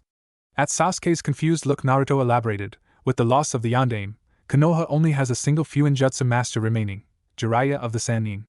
Naruto didn't bother to add that Uzumaki Kushina was also a master of seals, considered the greatest in Konoha when she was alive, as Sasuke would neither recognize nor was he classified to know that name. Even then, Jiraiya's mastery over Fuinjutsu pales in comparison to the Yondaime's. And his paled in comparison to his wife's, Naruto silently added. "And you?" Sasuke, despite his best attempts to hide it, was clearly worried. "There is a reason Kakashi deferred to me, Sasuke." Behind Jiraiya-sensei, a minor slip of the tongue, but Sasuke's eyes widened as he realized that the boy he had been so envious of had been trained by a Sannin. "I am the most talented in the art. I will fix Curseal you find yourself with." Naruto spoke grimly. "Now, take off your shirt." The boy found himself confused by the request but followed through with it regardless, removing the garment quickly and, when Naruto gestured for him to, kneeling in the center of the ceiling area. There was a moment of silence as Naruto stood over him, clearly in deep thought. The quiet was cut by the quiet mutterings of the young blonde jounin, and Sasuke found himself unable to decipher any of what the boy had said. His mentionings of a bilateral array and nominal conductivity made little sense to the Uchiha beyond their literal meanings. Suddenly, Naruto stopped talking and flashed rapidly through a series of hand seals, and before Sasuke could blink, the blonde's hands slammed into his shoulder. "Fuja Hoin!" Sasuke heard the cry before a sharp, piercing pain encompassed his entire body. He felt himself becoming lightheaded as his body spasmed in agony before unconsciousness struck him. When the raven-haired genin collapsed, Naruto nodded satisfactorily. He had performed the simple evil sealing method on him but had layered it with his own Uzumaki style of sealing. That, along with his potent chakra, would be enough to prevent the seal from influencing Sasuke even if the boy were to by chance have a weakened willpower. It wasn't perfect, but it was certainly better than relying on the boy alone to hold back Orochimaru's seal. It was fortunate that the genin team had arrived a day early, otherwise Naruto wouldn't have had the time to apply the seal on the boy. There were rumblings of a preliminary finals being required, and that meant that they'd begin as soon as the time limit ended, which was in less than 12 hours at this point. The Uzumaki sighed as he allowed the events of the day to catch up with him. While they didn't, in the end, fight Orochimaru, the simple possibility of it had put his body into overdrive, and then his subsequent required presence for Sasuke had meant that he only now was gifted the opportunity to relax. Combined with his lack of sleep over the past 5 days patrolling the forest meant that he was fairly tired. When Kakashi appeared in the room to collect Sasuke, Naruto didn't bother to speak, only waving a greeting before leaving the room himself. He only had 6 hours break, so he decided to put it to good use sleeping. Naruto could feel the stick flying through the air even before it landed on his head. "You lost focus again." The elderly toad's voice reverberated around the mountain. "Do you want to turn into a statue, you silly boy?" "Sorry, Fukasaku-sama." Naruto apologized as he gingerly rubbed the sore spot on his head where he had just been whacked.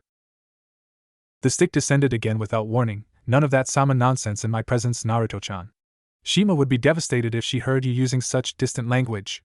At this the toad shuddered. "And we all know I'll be the one punished for it, so get it out of your system." Naruto paused, still not used to the antics of the sage. "Of course, Fukasaku." The toad grunted quietly in acceptance of the new way he was addressed. "Well, what are you waiting for? Get to it." The toad muttered dismissively to the young boy in front of him before pounding his stick on the ground to emphasis. Naruto nodded quickly and returned to his meditative stance, drawing the natural energy around him. Despite his earlier comments, Fukasaku couldn't help but be impressed by the speed that the child in front of him was learning senjutsu. It was clear he was much more talented in it than Jiraiya. The toad couldn't remember anyone who had ever picked it up as fast as Naruto was, and for a toad as old as him, that was something to behold. In fact, the toad realized as he held in a gasp upon seeing Naruto managing to perfectly balance the energy for the first time, this young 10-year-old boy was surely destined for greatness. The great toad sage knew it, Jiraiya knew it, and Fukasaku knew it. It seemed that they had finally found the missing piece of the prophecy. "Dinner's ready!" A loud shout echoed across the mountain. Naruto lost control of the chakra at the sound, and Fukasaku quickly bopped the boy on the head to dispel the natural energy before turning toward the direction Shima had screamed from. "Damn it, woman, we're busy!" he shouted back. "Woman? Woman!" Shima's fury could almost be felt in the air. Forest of Death Chunin Exam Preliminaries. Naruto stood silently behind the Hokage, resting his eyes on the sight of the exhausted group of genin in front of him. Aside from the Suna Jinchuriki's genin team, who looked to have progressed through the second portion of the Chunin exam entirely unscathed, almost every individual gathered looked like they had been through hell and back. Some teams in particular, such as Team 7 or Team 8, looked like they had seen the devil himself while in the forest. The blonde jounin resisted the urge to sigh at their palpable fear. It was clear none of them had experienced true life or death experiences until this exam, and if they weren't prepared for the rigors of the exam, then the possibility of them surviving the invasion was marginal. Deep down, the Uzumaki child knew he would have to request that their teachers put them through some seriously intense training throughout the month break that would proceed after the preliminaries. It didn't matter if they got through to the final portion or not, they needed to be somewhat ready if he was going to be ordering them around during the invasion. His eyes flickered over to Kurenai and Asuma, the two conversing quietly as the Sandaime addressed the crowd of genin, before settling on Guy and Kakashi. From the grim expression on the Koppinin's face, he had come to similar conclusions as Naruto. A loud outburst from one of the Konoha genin and Inuzuka boy drew Naruto's attention back to the speech from the Hokage for a moment. The boy was complaining about the nature of the Chunin exams, as if the alternative of actual warfare was better. For a moment the blue-eyed jounin wondered how these children would fare in a war before dismissing the thought entirely. They would die. And fast. Before too long the Hokage finished his speech and the fights began. Naruto turned away in disinterest, moving silently toward the jounin sensei lounging on the walls near their students. The Sandaime sent him a curious glance as he noticed his movement, but didn't make any motion to either stop him or ask what he was doing. The blonde soon found himself next to Asuma and Kurenai, noticing with great distaste that the Inuzuka boy was actually taller than him. He resisted the urge to sigh. Nothing he did seemed to help with his height. As soon as they noticed his presence, the two jounin gave him their greetings. "Naruto-san." Kurenai nodded carefully at him. "Yo, Naruto." Asuma was much more friendly with him, having been on several missions with the boy in the past. The 12-year-old jounin kept his voice low as he spoke. In the free month after the preliminaries, they gave him interested glances. Could you drill your genin on killing intent? He didn't worry about explaining why. All jounin sensei were already informed about the invasion. If you were trusted with the future of Konoha's brightest, then you could count yourself in the inner circles of the village's politics. Whether through choice or not, the four sensei in the room were weighed down by the knowledge of the impending assault on their home. Kurenai frowned immediately, her lack of desire to do as he asked very clear. Asuma, however, had a resigned look on his face, and Naruto could tell the experienced shinobi understood where he was coming from. "Better with us than with an enemy, I suppose," the Sarutobi muttered absently. Kurenai narrowed her eyes at him as he spoke but didn't protest. She obviously accepted the necessity of the genin being blooded, even if she didn't like it. At his reply, Naruto bowed slightly. "Thank you?" As he spoke, Naruto looked over to Kakashi only to see the man in a deep, serious, and animated discussion with Guy. The boy could already tell that his elite jounin counterpart was passing on a similar message. Fortunately, or unfortunately if you consider why, Team 7's encounter with Orochimaru would have already done Kakashi's job for him. Naruto realized with no small amount of consternation that somehow the worlds had aligned to once again allow the Sharingan user to be lazy. As Naruto returned to the Hokage's side, his focus drifted away from the fights occurring below and instead returned to the conversation he and the Hokage recently had about the invasion. "From our understanding, Orochimaru will be triggering the invasion with some sort of area-wide jutsu," the Sandaime explained carefully on the roof of the Hokage tower, Naruto listening intently behind him. The man stared out across the village as he spoke. "When this occurs, you are to first and foremost stop it. I don't care how, just do it. Consider yourself damage control." Naruto nodded. "Of course, Hokage-sama. It wouldn't matter what type of jutsu, whether an explosive elemental ninjutsu or a large genjutsu, the jounin had countless ways to stop anything in its tracks. This comes before dealing with the genin and before me." He narrowed his eyes and turned to stare at Naruto directly. "Jiraiya and Tsunade will be by my side. I will not need your help." "I understand," the Uzumaki replied softly. I don't want you to get involved with my protection unless absolutely necessary. You are too important to the future of this village. At this point, the Hokage's face morphed into a grim expression. At this point, you're more important than me. Do not endanger yourself for my sake. The boy hesitated as he spoke. As you wish, Hokage-sama. There was a bitter taste in his mouth as he spoke, and he knew immediately he wouldn't be following this particular order. Naruto, the man sighed. I'm old and the winds are changing. I can feel it, war is coming, and I'm not going to be able to stop it this time. The leader put his hands on the jounin's shoulders. You're my proudest accomplishment. I only wish that I could. The man shook his head. After this invasion, things will change irrevocably, and, as the legacy of your father, Jiraiya, and of myself, I expect that you'll be thrust into the middle of it. Hokage-sama? Naruto voiced in confusion.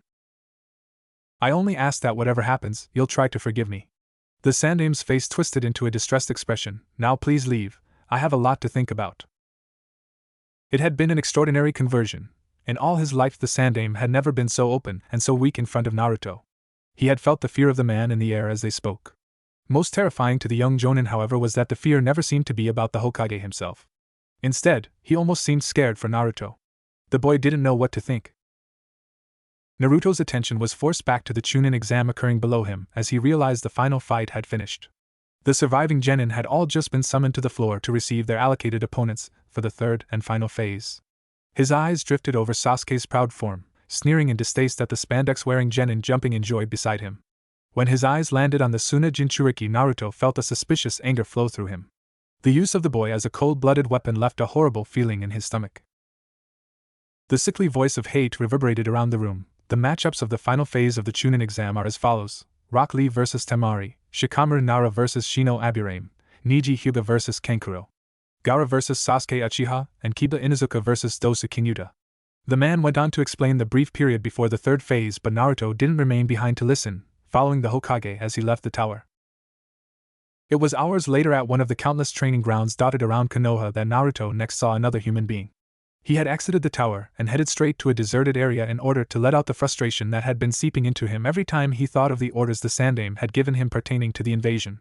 He was justifiably surprised when he felt the distinct nature of Gai's chakra at the edge of his sense. He had chosen this training ground specifically because of its lack of use. When the spandex-wearing man approached the open land in the forested grounds that Naruto was practicing jutsu, the blonde jounin stopped his practice immediately and drew back his chakra. Training-related accidents were one of the most common reasons for a ninja to visit a hospital, and right at the top of the list was unintended friendly fire. In order to prevent it happening, most ninja didn't maintain their techniques if they got even the slightest whiff of another leaf nin in the area.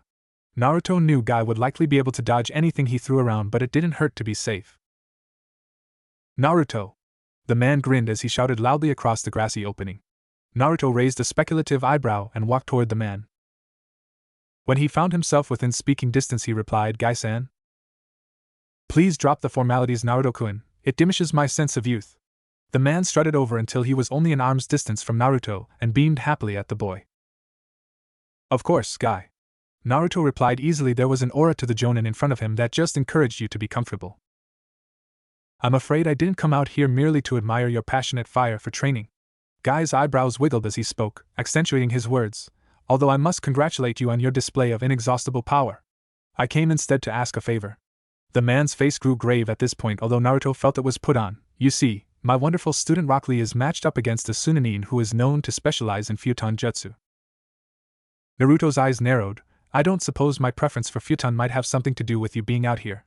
The boy's mind whirled through possible reasons for the man requesting his help. The fact that it was related to his student implied that he wanted Naruto to assist the boy in some way. His mention of the Suna ninja, Temari, also indicated that perhaps the man wished for Naruto to help the boy overcome the dangers of wind techniques. Ah, perceptive as ever, Naruto-kun. My rival was right to praise you. Naruto felt pride surge through his chest at the mention that Kakashi had spoken well of him. I do indeed ask for your expertise on wind. You see, I wish for my student to be able to defend against any attacks that might dim his flames of youth in battle. In particular, I fear for his inability to escape Futon. His speed can help against elements, but wind is intangible. It is difficult for Lee to protect himself against something he cannot see. Ah. Naruto realized Lee can't sense the chakra that wind techniques gather because of his condition. That was a particularly bad weakness, especially for a ninja that relied on taijutsu. He'd be opening himself up to attacks from chakra blades. So you want me to train him? Naruto asked curiously. Because despite understanding the logic behind Guy seeking him out, he wasn't sure how he could teach the boy to defend against Futon if he couldn't summon chakra. Oh no! I was simply wondering if you'd be willing to attack him with your own techniques. The maddening expression on his face didn't help his cause. I want Lee to feel and understand the overwhelming power of wind. I want him to be able to predict it when he knows it's coming. Naruto understood that he wanted the Uzumaki to batter Lee with his own techniques so the boy could be prepared to deal with it in the future. It was a barbaric way to train, but from what Naruto had heard before, it wasn't anything out of the ordinary for the teacher and student. I'm not sure my techniques are well suited to training, Naruto explained. And it was true, most of his elemental jutsu had the intention to kill or at least severely damage. What about Asuma? The man was Konoha's foremost expert on Futon. Even if he lost to Naruto in raw ability, the Sarutobi more than made up for it in experience and theoretical knowledge.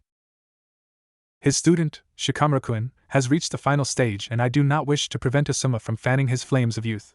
Naruto translated it as, he'll be busy training, and don't worry about hurting Lee. He can handle anything you throw at him. Naruto gave the man a worried stare. If you're sure, I'd be happy to. Yash. I'll contact you soon then. Guy grinned madly as he bowed in thanks.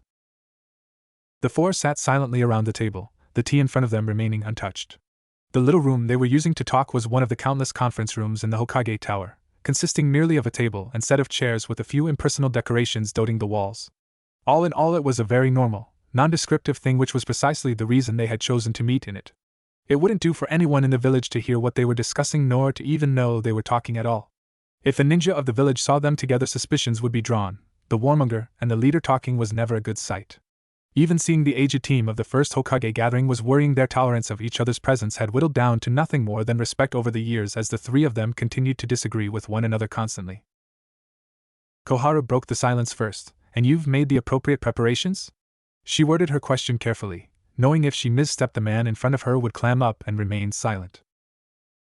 Of course, the Sandaime replied, no matter what happens, we'll be ready. We'll recover. At this, the bandaged man opposite Hiruzen raised his visible eyebrow in mild surprise. If the Hokage had meant what he thought he did, then the village was certainly going to be an interesting place after the invasion. And I suppose we can't know anything? Hamura asked lightly. The Hokage wasn't surprised by his old teammate's amused acceptance of what he had said. Of the two, Hamura had always placed more faith in the Sandaime, though interestingly the roles reversed when the Yandaime had been in power. While the elders both respected the late Hokage greatly, Koharu had seemed to have complete and utter faith in the man's ability to lead the village, while Hamura only trusted him as much as was necessary. Now where would the fun be in that? At this, the Sandaime even managed to draw a grin across his face. Danzo's eyes narrowed at the sight. Just what games are you up to, Hiruzen? He hadn't seen a look of such unbridled arrogance and cheekiness on the Sarutobi's face for years, perhaps even decades. The man had obviously done something big. Another smirk was his only reply. Naruto wasn't sure what to expect when he showed up at the training ground that Guy and Lee frequented, although he knew that the sight of the two of them doing single-finger push-ups with boulders on their legs certainly wasn't it. The trees and training dummies in the surrounding area were completely trashed, indicating the two had been hard at work for some time. When Guy noticed his approach, the man immediately stopped what he was doing and jumped back to a standing position. Lee quickly followed suit, and before he knew it, Naruto was greeted loudly and enthusiastically by the two as they darted forward with wide grins. Naruto-kun! Guy beamed, it's good to see you here. Uzumaki-san, Guy-sensei has described your youth and exuberance in great detail. Lee bowed lowly as he spoke. Naruto didn't know what to say. Well, thank you, I'm humbled by your praise. The blonde added slowly, unsure how to approach the conversation. Oh, such modesty! You blind me with your passionate character. Guy seemed to be crying at this point, and not for the first time Naruto wondered if it had been a good decision to agree to help the two. Lee nodded sagely as his teacher spoke. You honor me with your presence, Uzumaki-san. I am eternally grateful for your help. At this, the boy prostrated himself in thanks. Feeling uncomfortable, Naruto decided that enough was enough and gestured cautiously for the boy to stand up. It's no trouble, really. It's good to practice my Futon jutsu anyway. And please, just call me Naruto. Of course, Naruto-san. Guy, satisfied with the conversation between the jounin and his student, announced loudly, Yash. Lee, it's time for your real training to begin. Go to the other side of the ground and prepare yourself. The boy replied with a loud shout of enthusiasm and a fist pump into the air before darting away from the two jounin. I guess I should work out what jutsu to use then. Naruto muttered blankly. Please don't hold back on Lee, Naruto-kun. Guy spoke seriously, his voice holding a dark tone. I would rather you injure him now than he die in a month's time. The Uzumaki knew that the spandex-wearing ninja was not referring to Temari specifically. Rather, he feared for his students' safety during the invasion. A weakness against wind techniques was especially dangerous if up against jounin. Naruto grimaced in muted acceptance. I promise, I'll make sure he understands the dangers of the wind. Some weeks later, Naruto watched silently from the Kage booth as Lee jumped down into the arena with a grin spread across his face. Temari, the Suna genin he was matched up against, followed behind him at a much slower pace.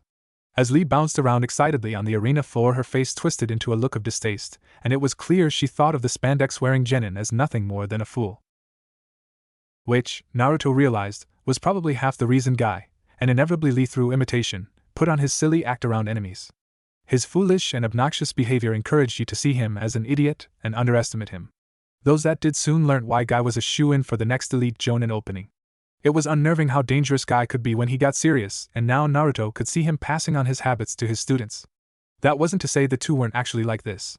They truly did believe what they said. It just didn't hurt that it also made people see them as pests, rather than as dangerous foes. Lee himself was still beaming, and when Temari finally arrived in front of him, the boy saluted at her. Yash.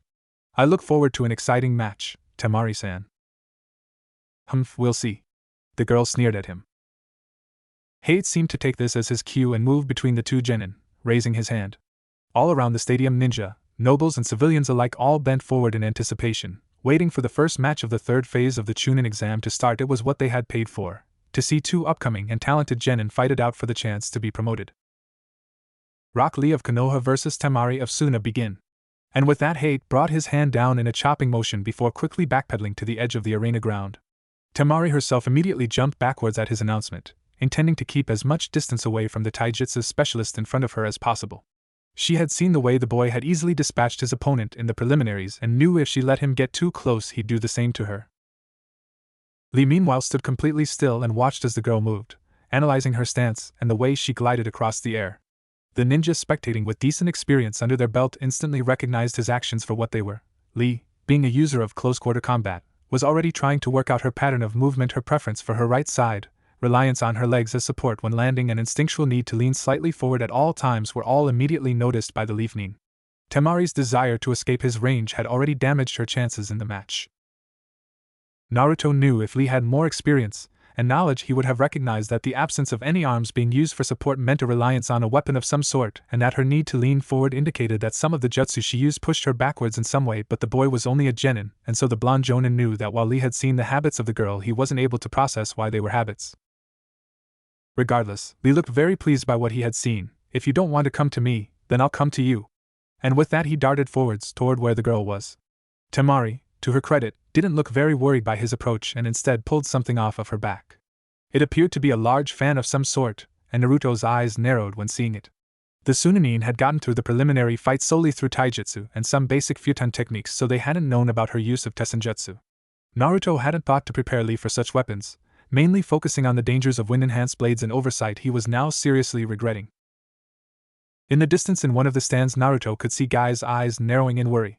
Lee himself didn't seem entirely distraught by the fan's appearance, and instead turned to look directly at Guy. In that moment the blonde jounin could almost see a conversation going on between the two, as Lee gave a questioning gaze at his teacher before the man replied with a small, subtle nod. Lee obviously knew what he had received permission to do because he immediately grasped his leg warmers and pulled them off his body. The arena hushed into a confused silence, wondering why the boy was undressing in the middle of the fight. I'm sorry, Temari-san, but I'll have to end this fight quickly. And as he finished speaking, the genin dropped the leg warmers. Two loud booms reverberated through the stadium as what Naruto now recognized as weights hit the ground and created craters from the impact. Ninja and civilians alike openly gaped at the display, realizing that the appearance they had previously ridiculed the Konoha nin for was actually a way to hide his true strength. Before even a sound could erupt, Lee had moved. To lower-ranking ninja he was nothing but a blur. Naruto could follow his movements easily but found himself impressed regardless. The boy was a genin, yet he was displaying speeds that rivaled many of the jounin of the village. Before the Suna Kunoichi could even blink, she found a fist in her face and was flying through the air, colliding with the wall and crumpling in a heap.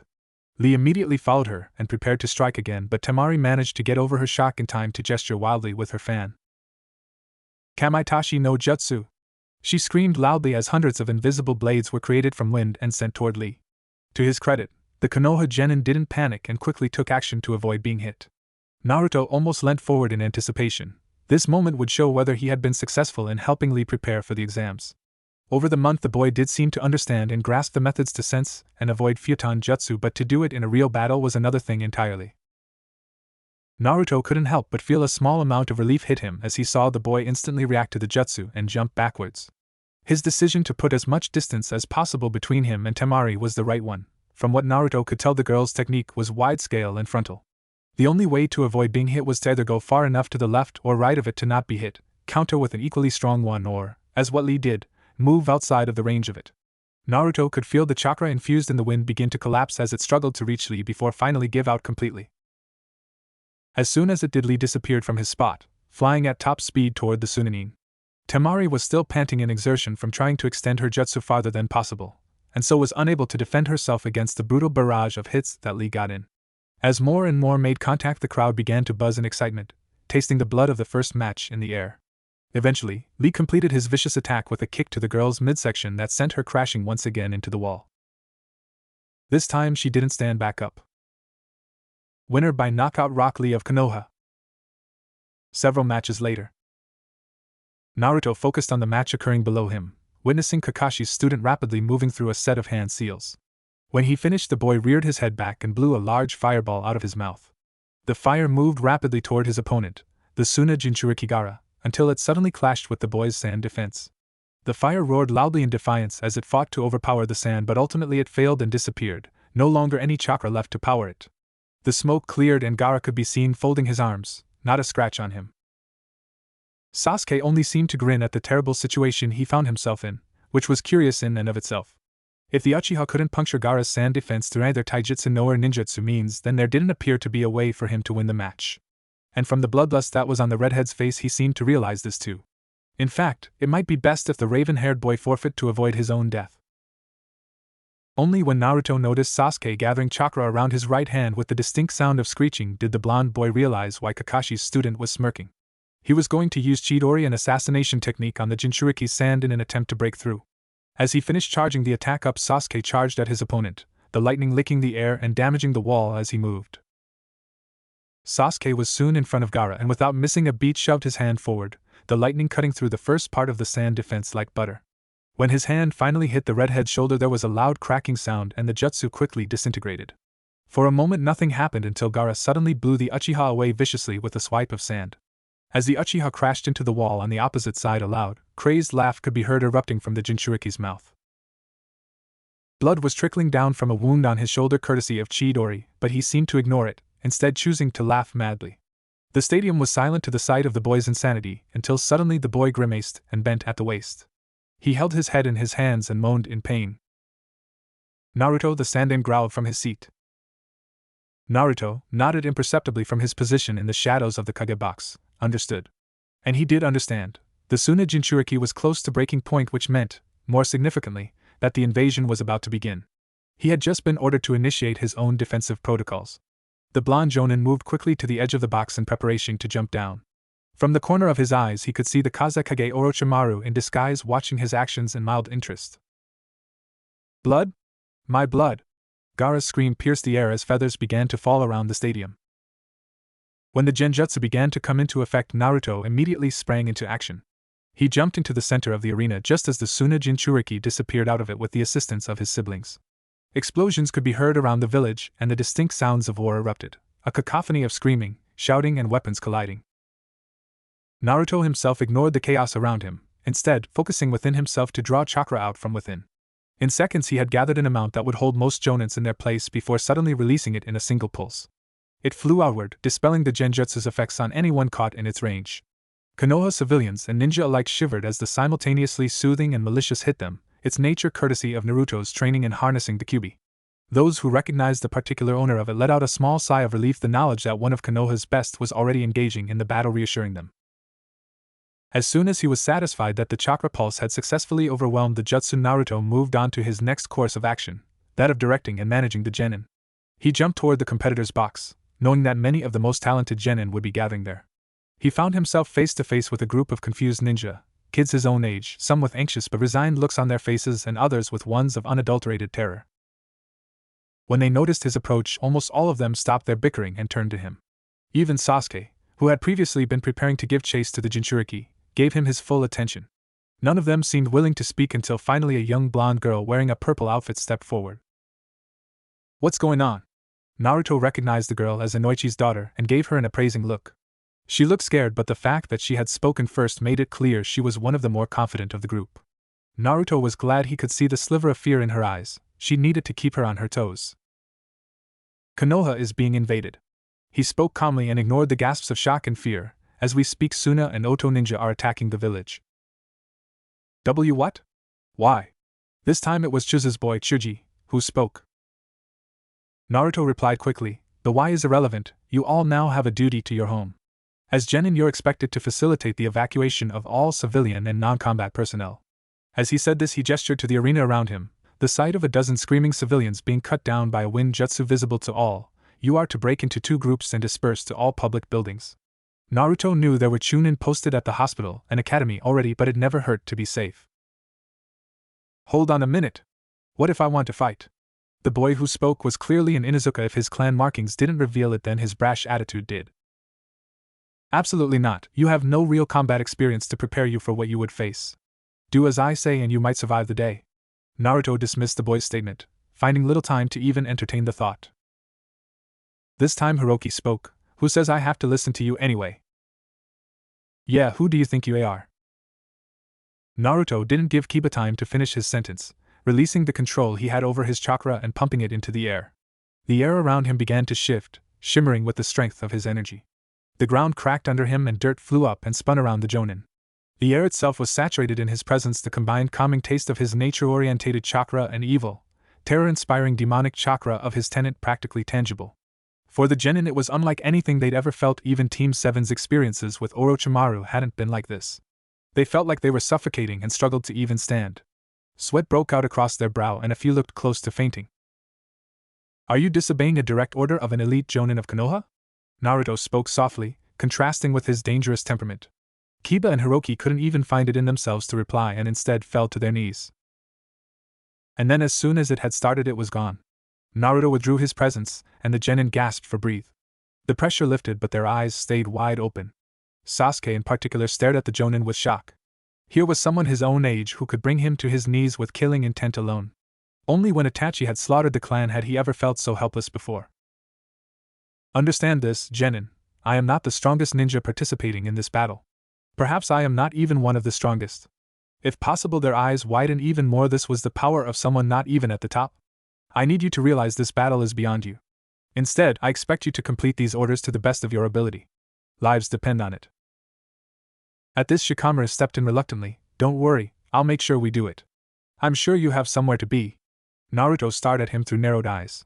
The intelligence hidden behind that lazy exterior could clearly be seen. This Nara was one for the future. "Yeah," Kiba added shakily, still shivering. "Well, I'll do what you say." It was clear the Inuzuka's primal instincts were flaring up, telling him to obey. If there was anything that clan respected, it was power. Naruto himself extended his senses around him and felt the strength of the genin positioned in front of him. He looked at their expressions, some fearful and others arrogant and cocksure. He knew he had to leave some of them in charge, at least to prevent any further issues. Immediately his eyes caught those of the male Hyuga. The boy was standing silently, his body tensed and ready for battle.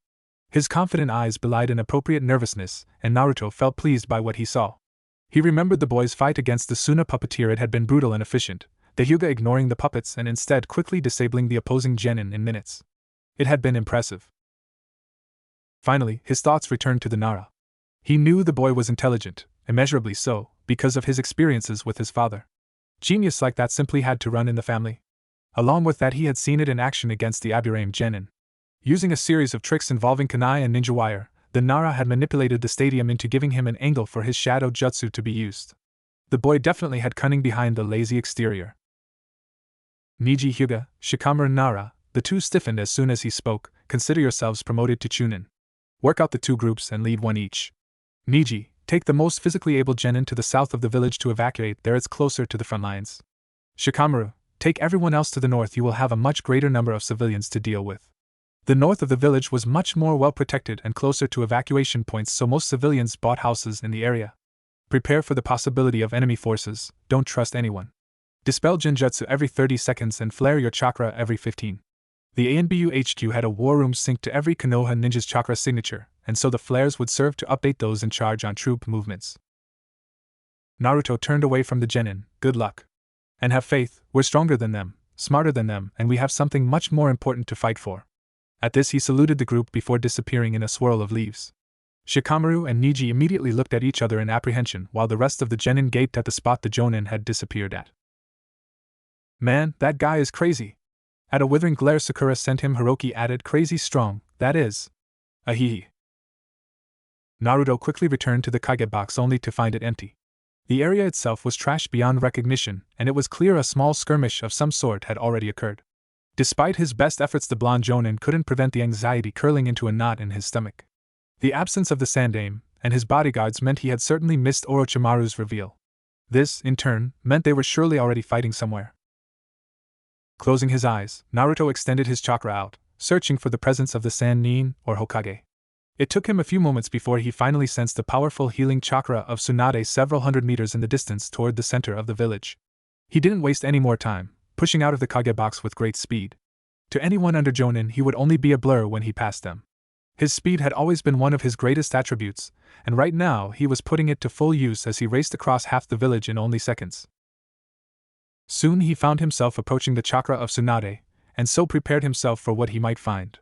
He couldn't feel the sandame or Jiraiya with her, which was incredibly worrying, but chose not to dwell on it. As he jumped across one final roof he could finally see the prostrated figure of the legendary Mednin. From what he could see there weren't any enemies around, but the woman seemed to be frozen in place. Fearing she was trapped by a jutsu of some sort, Naruto quickly moved in front of her. Blood seemed to be all over her face and hands, but from what he could see she didn't have any visible wounds. That meant the blood must have come from someone else. Worst case scenario, it could have been the sandames, but somehow Naruto doubted it. Something about the entire situation seemed off. Tsunade still wasn't moving and seemed oblivious to his presence. "Tsunade-sama?" he intoned softly. There wasn't any obvious reaction to his question until the Sannin suddenly looked up and stared blankly into the distance behind Naruto. The blonde jounin looked at her face and noticed her vacant expression. It was almost as if she wasn't there. For a moment he contemplated the possibility of a genjutsu, but dismissed it when he realized that someone with her chakra control would have little trouble resisting any array of illusions. What she was experiencing almost seemed psychological. Naruto's eyes jolted wide open. Her apprentice mentioned a fear of blood. The Uzumaki could recall the young girl, Shizen, quietly mentioning it to him when they were traveling back to Konoha. He frowned. If it was true and she was really this stricken by hemophobia, then she'd be useless for the invasion. Naruto quickly grabbed the lady's arms and pulled her up from her position on the floor. He dragged her none too kindly toward a building and moved her inside. He didn't have time to be careful with her, and so as soon as she was safe he stood. "If you can hear me, pull yourself together and go help the injured," Naruto murmured to her before turning and leaving the building. If he'd had a moment he would have cleaned Tsunade up and coaxed her out of her mind, but he had already been away from the sandame for too long as it was, and so left her alone in the building. He'd just have to hope she survived. Just as Naruto left the area, Tsunade had collapsed. A loud cracking boom could be heard across the village. It was so thunderous and powerful that Naruto could see the numerous fights surrounding him taking pause to work out what they had just heard. It lasted only a second, and as soon as it was over, ninja resumed their battles, realizing whatever made that sound was irrelevant to them specifically. Naruto, however, knew very few ninja in the village could make such a resounding and overbearing show of force as the sound that had just echoed. In fact, the blonde knew that perhaps only himself, the sandame, and the sannin could use jutsu that could affect the landscape to that degree, so Naruto quickly moved in the direction that the sound had come from, hoping that he wasn't too late for whatever he was about to stumble onto. The 12-year-old commander arrived at the location in a single minute, traversing a distance that would take most ninja at least 5. What he found himself looking at him was terribly worrying. The sandame was breathing heavily, and Naruto realized it must have been him that released the loud sound earlier, and facing off against a grinning Orochimaru. Jiraiya was nowhere in sight. Naruto took a moment to steady his breathing before he darted down and landed softly next to the sandame. Entering a battle of this magnitude was not something the boy had ever faced. Not even when Hanzo had been chasing him across the border had he been so outclassed, the Aimnin treating young Naruto as an amusement more than anything. As he landed, Naruto could see Orochimaru's grin twist into something of a grimace. Clearly the snake nin had planned to engage with his sensei alone. The Sandaime meanwhile gave the blown a cursory glance before sighing deeply in sadness. The Uzumaki could already imagine the thoughts flashing through the Hokage's mind. He too would have wanted to fight alone, not out of a foolish arrogance or vendetta but out of a desire to avoid others being caught in the crossfire. Unfortunately for him, Naruto wasn't going to abandon him, even if he was ordered to. In seconds Orochimaru had regained a smirk on his face. Ah, the young Namikaze. What a pleasant surprise. His grin widened. I'd love to see how you fare, from one of Sensei's pets to another. The way the man spoke made it clear that he saw Naruto's relationship with the Sandaime as something to loathe.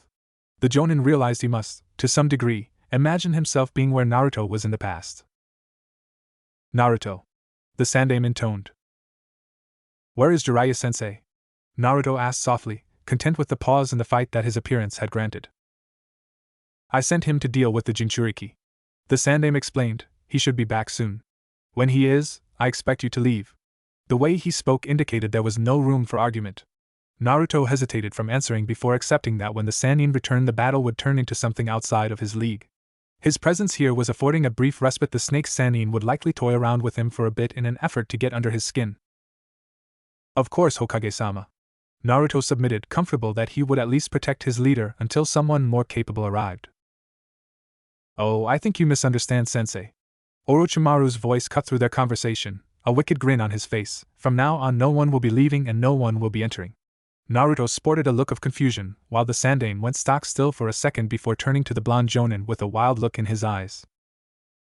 Naruto, get out now! But even before his sentence a huge purple barrier erected around the rooftops they were standing on. It covered the sky with a violet glow, and the Uzumaki knew immediately that it would continue underground. In a twisted sense of timing, as soon as the barrier appeared, a squad of ANBU arrived just outside its confines. Hokage-sama! A purple-haired woman wearing a cat's mask shouted loudly. The two Leafnin inside ignored the new arrivals, understanding that their presence was now entirely irrelevant to their situation. And now, Orochimaru began, for the main act. As he spoke, his hands morphed into a set of seals, and out of nowhere 3 coffins rose. They each had kanji on them, denoting first, second, and fourth. Naruto stared at the jutsu in confusion, while the Sandaime looked on with narrowed eyes, clearly analyzing the situation. Suddenly, without warning, the door to the first burst open and a figure stepped out of the box. The two couldn't tell yet who it was as smoke had kicked up upon its opening. As they strained their eyes, Orochimaru glided over to the person and hit the back of their neck with something. He stood away again and stared at the two of them in bated breath. The Sandaime was the first to react when the figure could finally be seen clearly. Hashirama-sensei, he breathed in awe. For in front of them stood the first Hokage. The forefather of the ninja villages and perhaps the most powerful person who had ever been involved with Konoha. When Sarutobi spoke, Naruto's eyes widened and he darted to the other 2 coffins in sudden realization. Before either of them could launch a single jutsu, however, they could see the other 2 coffins had already opened and Orochimaru was moving away from them. When the Nidaime's visage could be made out through the smoke, Naruto couldn't stop the fear assaulting his mind. This battle had just gotten so incredibly ahead of him that it was no longer a battle of ninja but one of gods. He felt out of place in the presence of these legends. Tobirama-sensei, the Sandaime spoke again before darting his eyes over to the coffin with fourth on it. No, no.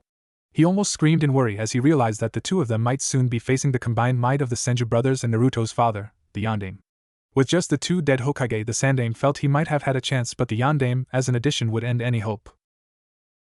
Naruto himself found his heart pounding as the smoke cleared on the final coffin. Yondaime? He queried with bated breath. Fortunately for the 2 living Konoha ninja, they were greeted with the sight of a still dead sound genin. Orochimaru tooted in disappointment. I should have known not even this jutsu could steal the man back from the Shinigami's stomach. His voice was mockingly petulant, as if he was a child who had just had his toy confiscated. Oh well, this should still be fun. Naruto realized with a sick twist in his stomach that he was both relieved and disappointed that Namikaze Minato hadn't stepped out of the coffin, missing out on the chance to see his father. Tobirama interrupted his thoughts. I never thought that my cursed jutsu would be used on us, brother. And from the looks of things against Konoha too, Hashirama spoke whimsically, even in death his lively nature shining through. Isn't that your little monkey, brother? Tobirama stared intensely at the Sandaime. Hiruzen, he looked over at Naruto and stared in confusion. And in Uzumaki? I can sense Mito's blood in you. Hashirama sighed in sadness. You look old, Hiruzen. Despite the situation, Sarutobi couldn't help but chuckle. I am old, sensei. It's been half a century since Tobirama-sensei died. Hashirama grinned. Then clearly you have been a good Hokage, to have lasted this long. At this he focused his attention on Naruto, and you and Uzumaki bearing the curse of the Kyuubi. The man's face suddenly contorted into something of shock, and to have my chakra in your body. If you survive this battle you will be something great, little Uzumaki. All those present, even Tobirama, sported looks of confusion when the normally rambunctious Senju, with great severity, implied Naruto was related to him. The Sandaime in particular found himself surprised. He had thought he knew about all of the secrets of his prodigious grandson. My name, Naruto spoke carefully, is Naruto.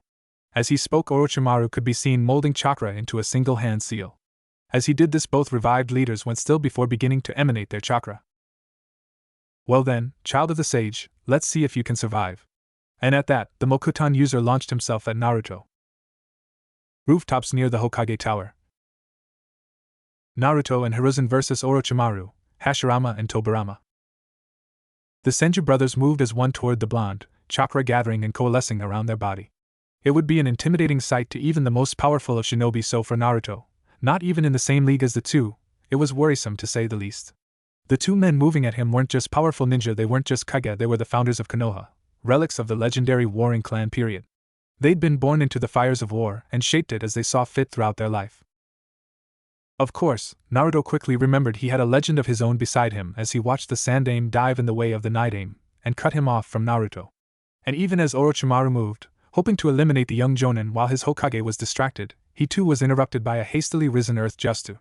The snake Sannin let out a small frown at the sight before jumping backwards to avoid damage. It was clear to Naruto what the Sandaime was doing. The large wall of earth that had erupted was a symbol of the division in the battle. Naruto was to fight the oldest Senju brother while the aged Hokage dealt with Tobirama and Orochimaru. Naruto felt a wave of calm rush over him, focusing singularly on the enemy in front of him, and underneath that calm was the slightest semblance of pride as he recognized that the Sandaime had trusted him to handle the first Hokage. As Hashirama finally came face to face with Naruto, the blonde was forced to block a bone-crushing kick, his arms ringing from the strike. Immediately following was another strike, this time from the other foot. That too was blocked, but the following punch wasn't the wood user's fist slamming into Naruto's face. The boy flew backwards from the strike before colliding with one of the roof's chimneys. Before Naruto could even react, his opponent was upon him. He was struck this time in the stomach before a kick from low down launched him into the air. Finally, the blonde regained his bearings and managed to stop the man's next strike that had been aiming to force him into the ground. Naruto grimaced as his arms shook from the strike before he reacted with his own hit, an elbow finding itself in his enemy's face. Hashirama flew backwards from the force of the blow, and Naruto felt some satisfaction seep into his bones. A strike like that, enhanced with his unique twisted chakra, was sure to leave a mark even on someone even as powerful as the Shodai. When the man stood back up from where he landed, however, Naruto was greeted with the sight of a half-destroyed face that seemed to be reforming in front of his eyes. Like some sort of sick reverse cremation, the Senju's face righted itself in seconds. Naruto frowned as his mind quickly came to several conclusions at once. First, and most importantly, the Shodai was most certainly not at full strength. His blows had been brutal, yes, but they hadn't been earth-shattering, and they certainly hadn't been anything close to the godly strength he should have. That wasn't even mentioning the fact that the man didn't simply destroy Naruto where he stood with one of his many terrifying Mokuton jutsu. That the wood techniques didn't make an appearance suggested either that the man wasn't taking him seriously, which, considering Orochimaru seemed to have control of him, wasn't likely, or that he was somehow unable or unwilling to. Any reluctance on Hashirama's part to attack Naruto was more an indication of his own weakness than the blonde's strength, so Naruto knew instinctively that the deceased Hokage wasn't at his usual power. The second thing he realized was that the man opposite him had the ability to regenerate his body, clearly the result of the forbidden jutsu Orochimaru used to summon him. Even a weakened first Hokage with the ability to reform was incredibly dangerous, and likely something Naruto couldn't handle without the use of some very powerful and dangerous abilities. Naruto closed his eyes and breathed deeply. All of this, from the first clash of fists to Naruto's realizations as the Senju recovered from his blow, occurred in a matter of seconds, and to the Anbu outside the barrier looking in, it was nothing more than a blur. It was clear to the squad surrounding the purple dome that the elite jounin they were watching was much stronger than anticipated, and, as they witnessed a sudden shift in appearance for the blonde, they realized the battle was only going to get more awe-inspiring. Naruto opened his eyes and the world was greeted with the sight of his once cerulean orbs instead replaced by the eyes of a toad. The boy slammed his right hand on the ground without hesitation. Kushios no Jutsu. Smoke whirled around where his hand had hit the ground and hid the area from view. Hashirama, fully reformed, prepared to attack once again, only to hesitate at the sight of two new forms coming out of the smoke. Naruto-chan. It was the voice of an old lady and came from low on the ground. What have you summoned us for? Judging by the powerful chakra right next to us and sounds of battle, I'm pretty sure he needs us to fight for him, ma. This time it was an elderly man who spoke, his tone no nonsense, and to the point. Sorry, Shimo Basin, Fukasaku Jaizen, Naruto announced contritely. I'll need your help in this battle. The smoke finally cleared to reveal two small toads, both showing the signs of great age, standing next to Naruto's feet. Fukasaku shrugged good-naturedly and hopped onto Naruto's right shoulder without hesitation. Sure thing, boy. These old bones have been needing a workout, Fukasaku announced, stretching his legs in preparation for battle as he did so. Shima frowned. But what about lunch? Her tone was of great distress even as she too hopped onto Naruto's other shoulder. Bah! So we'll eat a bit later then, Fukasaku countered in irritation. Naruto-chan will have to join us, Shima decided. I'll go all out with a feast and… Damn it, woman! We're fighting here, Fukasaku interrupted, his tone giving no room for further discussion. To the ANBU outside the barrier, the conversation going on between the two was bewildering.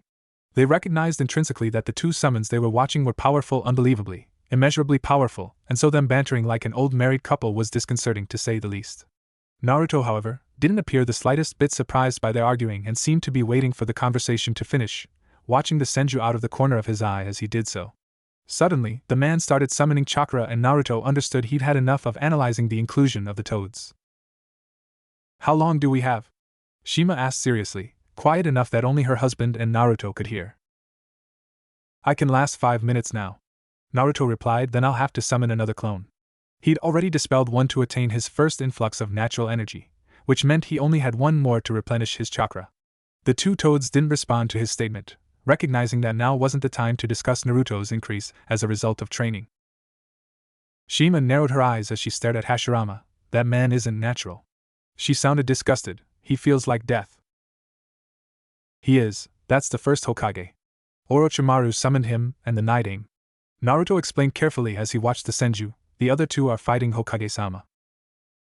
That foolish monkey, this is all his fault, Fukasaku growled.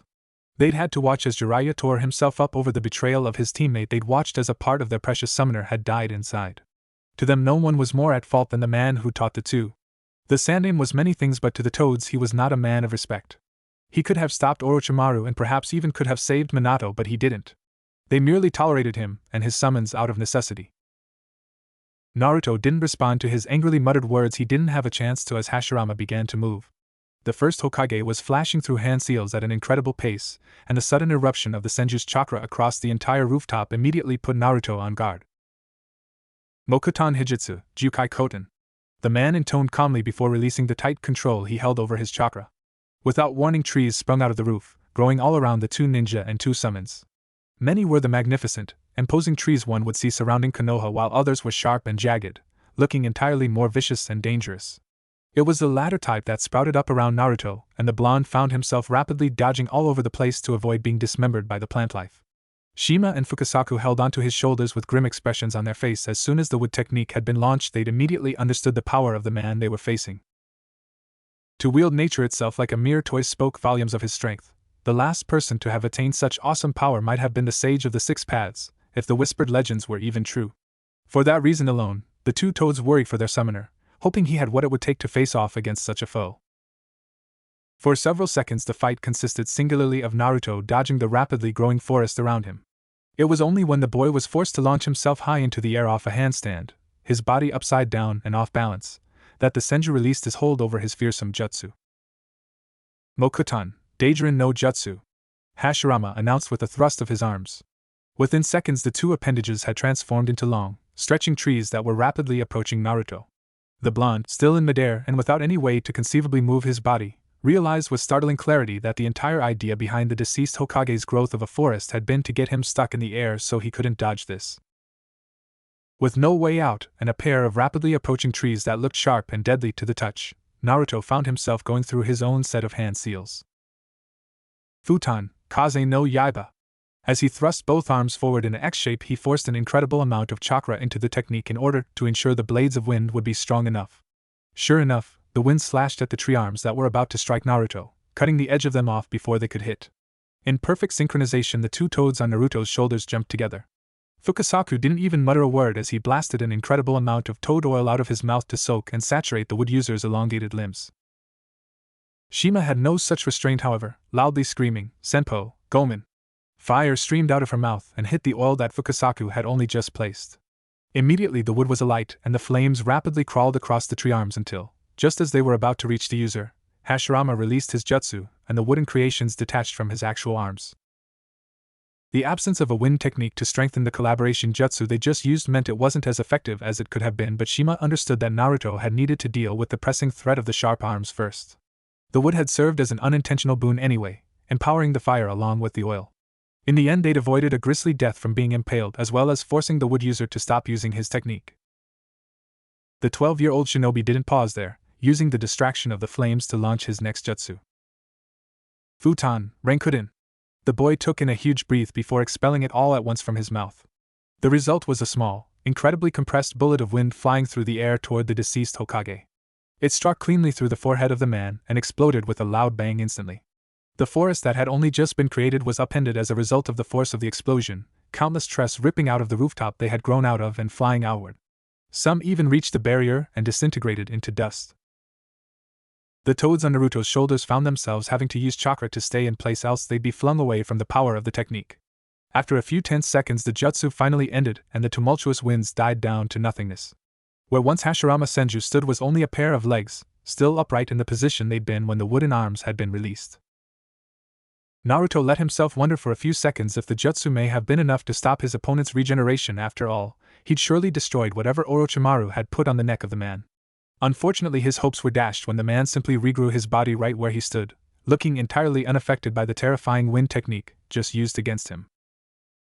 Naruto tensed and prepared to attack again, but found himself stopping as he felt a malignant chakra far away somewhere in Konoha. The evil nature of it gave the boy pause, and even Hashirama had a contemplative look on his face. At the same time, Anbu HQ. Status report. Shikaku requested quietly, gazing across the room at the countless ninja scrambling around in panic. He was in the ANBU HQ, which itself was full of jounin and chunin that were keeping up with the progression of the invasion. He stood at the head of a large table that had maps and troop movements outlined across it. Beside him was one of the ANBU captains clearly assigned to maintain the information flow for the mysterious organization. At his demand, the ninja in the room all began shouting things in quick succession. "All civilians from the stadium have been evacuated." One shouted. "Kakashi Hatake reports 13 casualties. Sectors 1 through to 7 are under Konoha control, 12 and 14 have fallen to the enemy, all others are still contested." Another ninja, this one a jounin from the intelligence division, announced. Shikaku allowed a small smirk to grace his features. That was very good progress for the time the invasion had been going on. Jiraiya-sama has suppressed and captured the enemy Jinchuriki. This time it was a chunin directly under Shikaku's command, her voice that of relief, and for good reason. The prevention of a Bijou breakout was a huge step toward victory. "Jounin?" Shikaku asked. "Jounin from sectors 1 to 7 are reinforcing where needed. No presence in sectors 12 and 14. Guy and Kakashi are moving toward them as we speak." A jounin, one who had been forced out of retirement to assist in this defense, announced calmly. 8 reported casualties. 3 missing. Shikaku didn't have a chance to speak before another voice broke through. "Chunin in the controlled sectors have started pushing outside the walls and dealing with the snake summons." A chunin explained. 27 reported casualties. The number unaccounted for is currently unclear. Shikaku, satisfied with the 2 previous responses, decided to conclude the report. "And genin?" "All civilians aside from the north are safely evacuated. Most genin are awaiting new orders," another ninja added. Shikaku frowned. For them to be waiting for orders meant Naruto was indisposed. Shikaku voiced his concerns to the room. What about Naruto Uzumaki? For a second there was no reply, and a few people worried for the boy. To not be giving orders implied he was either being negligent, was captured, or was dead. The ninja in the HQ didn't know which of the 3 was worse. "Elite Jounin Uzumaki is currently supporting the Sandaime in combat." The ANBU captain spoke up carefully, knowing the information he was about to reveal was important to say the least. "Why aren't the ANBU doing that?" Inoichi, who had previously been relaying information to the ninja on the battlefield through his mind techniques, interrupted. "Uzumaki and Hokage-sama are trapped in a barrier of some sort. Cat reports any attempts to break through have resulted in failure." Inoichi sounded distressed as he spoke, which made Shikaku narrow his eyes in suspicion. Who are they fighting? He demanded.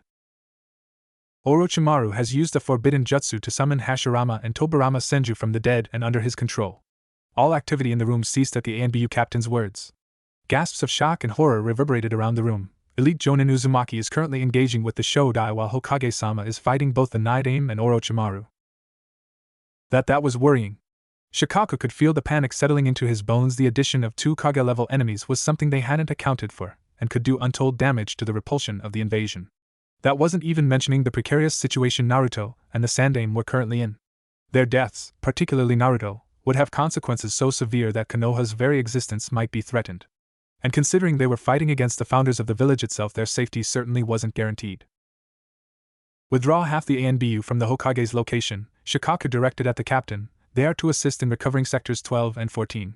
Another captain is to take control of the genin. I don't care who. Shikaku paused to catch his breath. Someone informed Jiraiya about the recent developments, and make sure he gets to the barrier as fast as possible to do what he can. His voice raised at this point, angry at the lack of activity and shell-shocked attitude of the ninja. Naruto and the Sandaime aren't hesitating in their battle, so don't dishonor them by neglecting your own duties. Finish the report. His words seemed to snap them out of their daze as another Chunin began to speak. There's been. Also at the same time. Northern area of Konoha. Explosions struck across the street, debris and shrapnel flying around and hitting anyone within range. In the distance, an apartment block could be seen in the final stages of collapse, its support giving way when a jutsu struck its side. The loud boom the building created when it began to fall did nothing to distract the countless ninja in the area, the noise lost in the madness of the war that was occurring around it. What had once been one of the markets of Konoha was now nothing more than a battlefield. Sasuke darted across the ground and deflected a kunai that had been heading toward one of the civilians that Neji was leading away. He didn't pause for a second, jumping toward the assailant who threw the kunai and striking him across the face with a harsh punch. What immediately followed was a barrage of taijutsu as Sasuke fought desperately with the Suna Chunin in front of him. Eventually the Uchiha got the upper hand, landing a debilitating kick that sent the shinobi flying into the body of one of his comrades. The raven-haired boy took a deep breath and flashed through hand signs, Katan, Gokaku no Jutsu. He shouted as a huge ball of flame erupted from his mouth and headed toward the 2 unaware Suna ninja. The one Sasuke had been fighting noticed the approach of the jutsu and, in a flash of bravery, tried to cover the body of the other ninja he had knocked into. The fire hit the 2 directly, and for a moment Sasuke swore he might have heard their screams above the deafening sounds of the battlefield. When the flames and smoke cleared, all that was left was the twisted sight of 2 charred bodies, one curled over the top of the other. The Uchiha stiffened in shock, his body reacting to the sight of his first kill. He let his hands fall to his side as he stared silently at the remains of the 2 ninja he had just killed. The ending of a life shouldn't have hit him so hard, but a part of Sasuke, a part he had hidden deep inside, recognized this as another step toward becoming similar to that man. Neji meanwhile pushed the civilians in front of him onward, gesturing for them to pick up the piece. When Naruto had told him to evacuate the people in the south side of the village, he hadn't been too worried. Even if they were closer to the fighting, very few ninja villages subscribed to the act of killing civilians. It was neither logical nor justifiable. If you won as invaders, then you'd have killed off your future workforce. If you lost, then you had wasted valuable time killing people that only weighed down on the defenders. Keep moving, quickly! Neji's voice echoed across the street. He encouraged a family near him, 2 children no older than 7 or 8, to catch up to the rest of the people in front of them. Of course, Neji knew, war never turned out how you expected. Him and the genin he had taken with him shouldn't have to fight enemy ninja, but here they were, engaged in battle with a little less than a dozen Sunanin. The cynical part of Neji's mind wondered if perhaps this was what Naruto had been expecting, to force them to fight the fodder that had been assigned to attack civilians. Maybe it was a test, to see if they were truly ninja of Konoha? The Hyuga found he didn't particularly care right now. When Neji was finally satisfied with the distance the civilians had reached away from the enemy ninja, he turned to focus his attention on the battle occurring. When they had first encountered the Sunanin, Neji had ordered the rest of the genin to hold them off while he used his Byakugan to find safe passage for the civilians. It may have been callous as a leader to ignore the fighting, but Hyuga recognized it as the logical choice to make. In the distance he could see Lee engaged with several enemy, Shino providing long-range support with his bug jutsu. Kiba, Akamaru and Tenten were replicating the actions of the 2 other Konohanin, using a combination of taijutsu and weapons to hold their opponents off. Sasuke seemed to be fighting 2 ninja by himself, and was flashing through hand signs for a jutsu even as Neji watched. A large fireball appeared and struck the 2 enemies. As Neji neared the fight, he could tell that Sasuke had killed his 2 enemies. He watched as the Uchiha froze, a combination of horror and satisfaction flickering across his face. He also watched as the only free Sunanin moved toward the boy, recognizing the moment of weakness. He watched because he knew he wouldn't